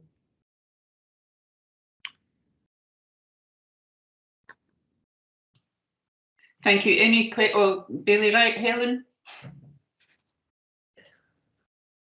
Thank you, Trudy.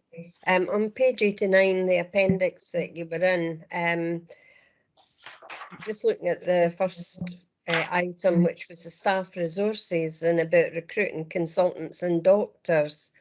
And I was just wondering just how many consultants that needs to be recruited for Nine Wells and for any hospital within the Tayside area. Obviously, I'm thinking about Dundee in particular, and we know for a fact that the breast screening and breast stuff has gone to Aberdeen, and I have concerns about that, because if we can't recruit people, it means that we have no service in Dundee, and I think that would be such a shame. And I do know that there are other problems. And the other thing is about doctors for GP practices. Where are they going to come from, and how much a problem it is it? Because I have heard people struggling to get appointments, only in certain areas, certainly. but obviously some of the GP practices are obviously struggling.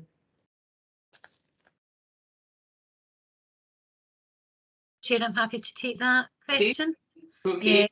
Thank you, Helen. I think your question is probably broader than I could respond to in terms of Nine Wells and the more kind of specialist areas, but the particular staff resource relates to two specific areas for us: mental health services and drug and alcohol services. So in drug and alcohol services, we've actually now got 3 consultant doctors, consultant psychiatric members of staff. So that's actually quite exceptional. In terms of having permanently recruited members of staff in that area, and there's actually one more than we probably originally started with. So from that point of view, that risk has been reduced. The other aspect of it around mental health, and as we know, we've had real problems across Tayside and in Scotland, quite frankly, in recruiting psychiatrists. Dundee. So what I'm going to say is kind of will feel like a contradiction in terms, but we have no permanent doctors and we have locums working in all of our kind of community mental health services. But actually, we're probably in a very stable position because our locums have been working with us for a long time now. And so they're actually almost to some degree have that kind of level of understanding and knowledge of the service and are able to deliver and work with the staff. So it's not a case of staff of locum doctors coming in for short periods of time and then another one and then another one. We've had the same stable group of staff. We know that in terms of inpatients, they're still struggling to recruit permanent staff. That's the same right across Tayside in terms of the community services. So that continues to be high risk. GPs, we still have some difficulties recruiting to GP posts. And we know that some practices carry a level of risk in regards to the number of GPs that work within those practices, but we work very, very closely. And in fact, one of our previous 2C practices has now moved back to being an independent contractor, or at least in the process of doing so. So they've managed to stabilise to a position where they can make that decision. So it's quite a mixed picture at this point, but being monitored very closely. I think to add to that, nationally, the oncologists are really thin on the ground. It's very difficult nationally for people to get oncologists. So NHS Tayside are trying to be really creative in advertising and recruiting, and just fingers crossed, you know, with that one. But the new GP practice, the new GP contract also means that you won't always get to see a GP. They're becoming more of a generalist, and they have advanced practitioners and all sorts of supports. So perhaps sometimes when your constituents get in touch to say, I can't ever get to see a GP, is probably because of the way the GP service is managed, and not necessarily because that particular practice is short of GPs. Some practices are short of GPs, and there nationally it's difficult to recruit as well. Drug and alcohol, I think big congratulations on that. But the other thing is that one of the GPs in Lochee has a particular interest in drug and alcohol services and is contracted to support them as well. So that's good news as well. So first is, Helen, are you happy? Could I maybe have an update on the breast cancer, breast screening stuff, if somebody can? Like, is the service, are they going to be able to recruit for Dundee, or is Aberdeen going to be the new area that Dundee people are going to have to go to? Helen, I'm wondering if that's a question that needs to be placed directly to the NHS Tayside. Because it's not a service that we manage or support through the Health and Social Care Partnership. So perhaps we can have a conversation off the table about how we might support you with that question. Okay, that's fine, thanks. Thanks, Helen. Martin? Thanks, Chair. Just a few points on the risk register. I noted in the capacity of leadership team, the arrow's pointing down, but you're still marking it down as risk status at the same level. So I wonder if that's a mistake in that section of the appendix. The other thing is a lot of them are marked as at the same level. what work has been done to try to get them to be reduced over time rather than just staying at the same? Is the other question I have. And the third question, is there any progress on the idea of board members being able to get direct access to the risk register? You know, that was discussed at previous meetings, and I was wanting to see if there was an update on that. Sorry, Martin, could you state which part? I didn't catch the bit where which way the arrow was pointing. Which one was that? Capacity of leadership team. Yeah, I'm happy to come in on that one if Yeah. he wants to pick up on the access to risk register stuff. Yeah, so the arrows themselves kind of relate to the movement from the kind of previous assessment of the risks in terms of where they've moved. So the assessment from the 5th of November showed a kind of a decrease in terms of that risk. Factors that would have been a kind of higher risk previously in relation to that, and that has been partly because of, well, it has been because of the fact that we have kind of restructured the senior leadership team by adding another kind of head of service role, and the roles under the kind of level beneath have also changed as well. So that's just to reflect the kind of changes that have happened within there. And in response to your question around, the kind of the arrows and the fact that most of them are kind of staying the same. Yeah, a lot of them, most of them are kind of staying the same in terms of that. The kind of since the last assessment is done, but there are a number of actions that are still ongoing that we would look to try and kind of reduce. And if we were to do a kind of bit of a comparison over the last 12 months, you would see that some of these ones have kind of moved in terms of kind of down, but they could also move up as well, because obviously situations change, that some of the mitigating factors that aren't able to be put in place, or there's something that affects them that will kind of change that as well. So yeah, it's probably, if we were to kind of do, we will do to the IGB. I think it will go to. It will do an annual kind of risk register overview as well. This is obviously the month to month. You would catch see where the starting point was and then where the end point is on that, Martin. I think mistake. I didn't change it to green. Yeah. Yeah, colour schemes as well. Eagle eyes. In terms I've got of young eyes, that's why I'm able to see it. But thank you for that. That was a good. Thanks for the feedback. And in terms of the access to Pentana, Claire, I don't know if we've had any further update on that.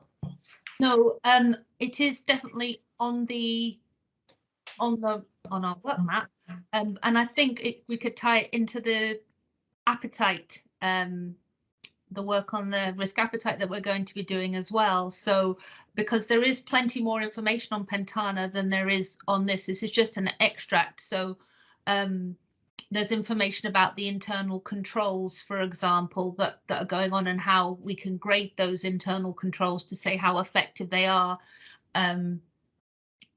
So yeah, so definitely, I think it's definitely to get you access to that. Cool, thank you. Okay, thank you. Now, Councillor Short. Thank you. Got two questions again. Within the various risks, there's the staff perception of integration, and obviously they said the last time was the 5th of the 11th 21. I think there's been some updates with regards to the National Care Service, so it was just to ask what kind of conversations would be taken at the next step, so that people are aware what's going on. And the second question was to do with, I'm sorry, I'm going back to DDARS again, and primary care. There was an ask that primary care be delivered, and I think it was April last year it was meant to be in. Just because there's so many changes happening in the city, and I don't think I've ever gone into the change centre that parish nursing haven't been there. Now, obviously, they're a third sector, they're a different provider, but has there ever been kind of thoughts about putting primary care into somewhere like the change centre? And have we delivered on what was in the risk with regards to the primary care? Dave, do you want to come in on that? I don't know if Diane, you want to comment on that point in particular? Thanks.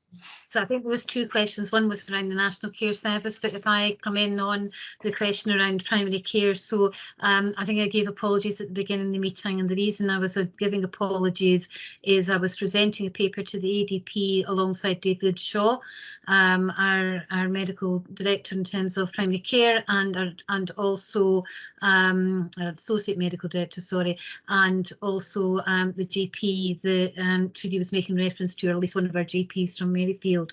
And that was a bid for additional resources to start to develop a primary care shared care approach, which is looking at kind of 3 levels of primary care or GP in particular support, a holistic assessment, a shared care approach, and then specialist kind of services delivered from primary care. So that should have gone through the ADP. I left just slightly before the final decision in order to join the meeting. I was aware of some of the issues coming up. But that the Scottish Government, and the view is that the Scottish Government were looking for us to provide them with something that they felt they could support through some additional resources. So that is progressing quite significantly, Councillor Short. So we hope to be able to kind of start to provide some updates in regards to that particular piece of work. When it comes to things like primary care in the service centre that the parish nurses work from, at this point in time, I think that is not something that's on our radar. I think the GPs at this time are really still trying to remobilise following the pandemic. But what we would hope is that the kind of population that the parish nurses work with are people that the GPs will start to work with in a very different way. So we, as going forward, we'll be making those connections for them in terms of the range of services which they can actually work across in terms of how they might kind of work in the future. And even today's discussion highlighted a number of areas where better interfaces could be. So no plans at this point in time, but certainly something we keep under review. Okay, just using my knowledge of the PAUSE project, and that was one of the very significant things that came across from that project, that a lot of the people who were involved in that project didn't have a doctor, never mind access to what the doctor could provide for them. So I hate the expression hard to reach, it's just that we're not in the right place. So if we've got somewhere there, because I see the van rounding about taking people there, so why would we not try and target people where they are rather than vice versa? So I think I agree with you, the principle you're talking about, and I think that's why the parish nurses are there, is to make sure that that kind of health input is actually identified and to support people in terms of where we work. We will be looking at things like our health and homeless kind of support services, how we might deliver some of those differently over the next year or two. So again, that's something that we would probably need to think about in terms of what else we do in terms of supporting individuals. We have done similar types of things, not necessarily with GPs, but with other services. So again, we can't do that. I think, Lynn, you'll know anyway that the parish nurses they support the homeless coming to the dental van that goes there and looks after their teeth, and that is a really big problem for those who do use drugs, is problems with their teeth. So that's one area. So the precedent is set for supporting them. But within the practice, the primary care support for those who use drug and alcohol, there's a real recognition that it's not just the fact that they use drugs and alcohol, it's the fact that these people are normally pretty frail and really need a real holistic look at their healthcare. So that's why David and Diane have been presenting this paper, because there's a concern that we need to look at the whole person rather than just the one wee problem. So next up is Donald McPherson. Well, I think Dave was maybe going to come in about the upgrades on the National Care Service and any viewers that would be there. Oh, sorry, Dave. Yeah, thanks for that. Yeah, so I've not got much to update on that, Councillor Short. So, so what was published the other day was the responses to the National Care Service that came from the kind of the number of people that had kind of responded, which I think was quite significant. I think it was over 1,000 responses that come through that. So that's the responses, not the Scottish Government's response to the responses, if you like. So in terms of the shape of a national care service, a potential national care service, we still don't really know what that's really going to look like. Once we get a kind of firm position on that, then yes, we would be kind of engaging with the staff around what this actually means, and that'll be done through the usual channels, through sort of management teams, through trade union discussions, etc. So, so we're probably a little bit away yet before we're absolutely clear what the future holds for staff of our service in terms of organisational structure, but you can take that assurance that there'll be certainly interventions done by ourselves to make sure staff are aware and prepared for that in the future. Lynn, if you wish, I can share the link with you for the responses for the National Care Service, if you wish, if you've not already got it. I've seen them. Thank you. Okay. But it's just when it's hitting the headlines, it's just to give a little bit of reassurance that that's the stage we're at, to make sure that everybody knew that was the case. Yeah. Okay. Donald. Thank you, Chair. It's not a question, the risk register, but one of the things that's popped up in a number of times in this discussion has been about, the state of play with GPs and primary care. Now, I have been attending Perth and Kinross IGB as a proxy member, and at a recent development session, we had a presentation from Hamish Dougal, who's their GP representative, and it was really a survey that they had done across GP practices across Perth and Kinross, and some of the challenges that they're facing.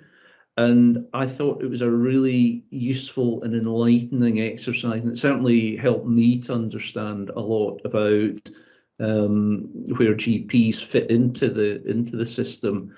And I wonder whether there's the opportunity for us to replicate that at some point in the near future. I'm sure that for all of us, I can't remember if Pat was on the call or not, but I'm sure for all of us, it would be enlightening and interesting and eye-opening. So, can I suggest we look at doing something similar? Pat, do you want to come in on that one? Well, I'm not sure about it. I think the problem, was, as far as I can understand from Perth and Kinross, is that they were a bit out of touch with their GPs, and I think it all depends how much you're in touch, and the GP leadership is feeding into the IJB all the time. And I think Bridge of Erne was a bit of a wake-up call maybe for Perth and Kinross. So whilst I think it was really useful for Perth and Kinross, I don't know that I'd rush to replicate it unless you felt that you were out of touch with your GP colleagues, or that your management processes were not able to give that kind of continuous feedback and input into the system. I just, because I think it could be quite time consuming, and I'm not sure how I'm not sure how helpful that would really be to you as an IJB. It's just a thought. That was my thinking around it. Yeah, can I come back on that? Come back on that, because I'm certainly conscious of having been on this IJB for 2 years. We don't talk an awful lot about GPs and primary care, so I'm not really going to say whether we're out of touch or in touch, but I think it's one of these things where we don't know what we don't know. So I think, with respect, Pat, I probably disagree with you on that one, that it's something that would be useful. Okay, bring in Vicky now. Yeah, a couple of things, and I think we probably do have quite a high level of local intelligence, if you like, in terms of having that radar across general practice, particularly under David Shaw's leadership, but also the input that we have from Shona Hyman. And we've had such in-depth integrated working over the last 2 years, particularly around the development of the Community Assessment Centre up at King's Cross, etc. So I think it would be easy for us to give an overview, and I'll certainly be happy to speak to Shona and David about that. Probably more for the IJB than PAC, to be honest. And I think is probably timely because we do periodically bring reports to the IGB, particularly around the new contract and the primary care development plans. So it may be that we could combine both. What we also participate in, as do all of the other IGBs across Tayside, is work that's undertaken with the Primary Care Services Department, which is essentially for us to be able to identify what we describe as practices and difficulty. And that's really a kind of early warning system that gives us an indication of which practices are experiencing recruitment challenges or any of the other kind of factors which form part of the contract which they hold with NHS Tayside. And that's a system which is run through the primary care department, which we obviously participate in. So we do get, if you like, an early warning of where we think there are difficulties in specific practices. And the main aim for that is for us to be able to provide additional advice and support so that we get underneath the issues that are present without that becoming a wider issue. So as I say, Chair and Donald, I'm happy to take that away and discuss with Shona and David the possibility of a report coming up through to the IGB. I can't promise it'll be for the next one because I think we're just about tying off the agenda for that, but we can surely bring it after that.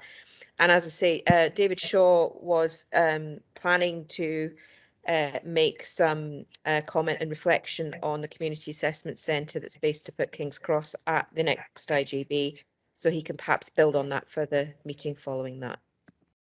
Okay, thanks, Vicky. Helen?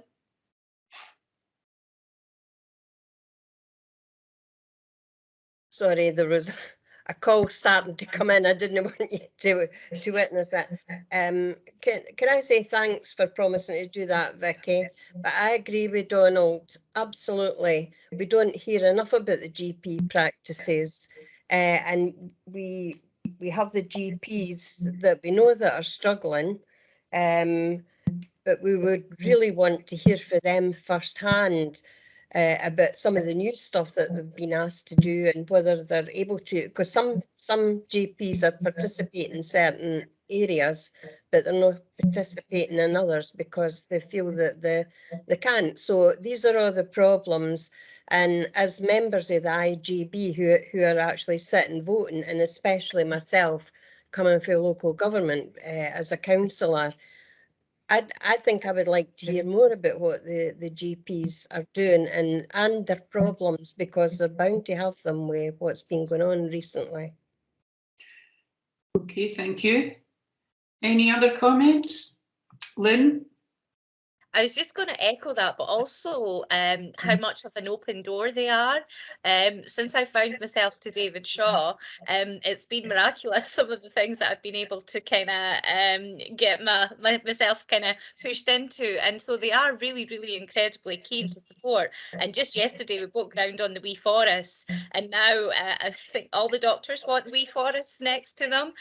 So the doctors' surgeries are so keen to look at things differently. So yes, they do have problems. Obviously, we all got problems, but we've also got opportunities, and some of the opportunities that they're taking are so in line with a lot of what we want to do as a city. And so we've got to thank them for that as well. And if we don't have this place to do it, where do we have to do it? Okay, thanks, Lynn. Any other comments? Willie, what are the recommendations? Okay, thanks very much, Chair. Okay, firstly, you're asked to note the content of the Strategic Risk Register update report. Secondly, you're asked to note the extract from the Strategic Risk Register, which is attached to the report as Appendix 1. And finally, you're asked to note the emergent risks as outlined in Section 6 of the report. Thanks very much. And the final item is the second last item is the attendance list. Does anybody have any alterations or comments they want to make about that? Are you happy with your attendance, your name against your attendance? Okay, and the final bit is the date of the next meeting, and it does say in your papers 23rd of March, but we have deferred that one until June, but with reports coming to the IGB on clinical care and performance. Okay, well, thank you very much. Pat, I wonder if you would stay on. Lynn, do you want to come in? It was just to ask, obviously Helen was kind of working behind herself a wee bit, Diane was working herself a wee bit behind herself because her report was a couple of months old. When we come all, if we come back and the new IJBs there, will they have like the most up-to-date current so that they're actually scrutinising where we are at that given time? Diane, do you want to come in on this?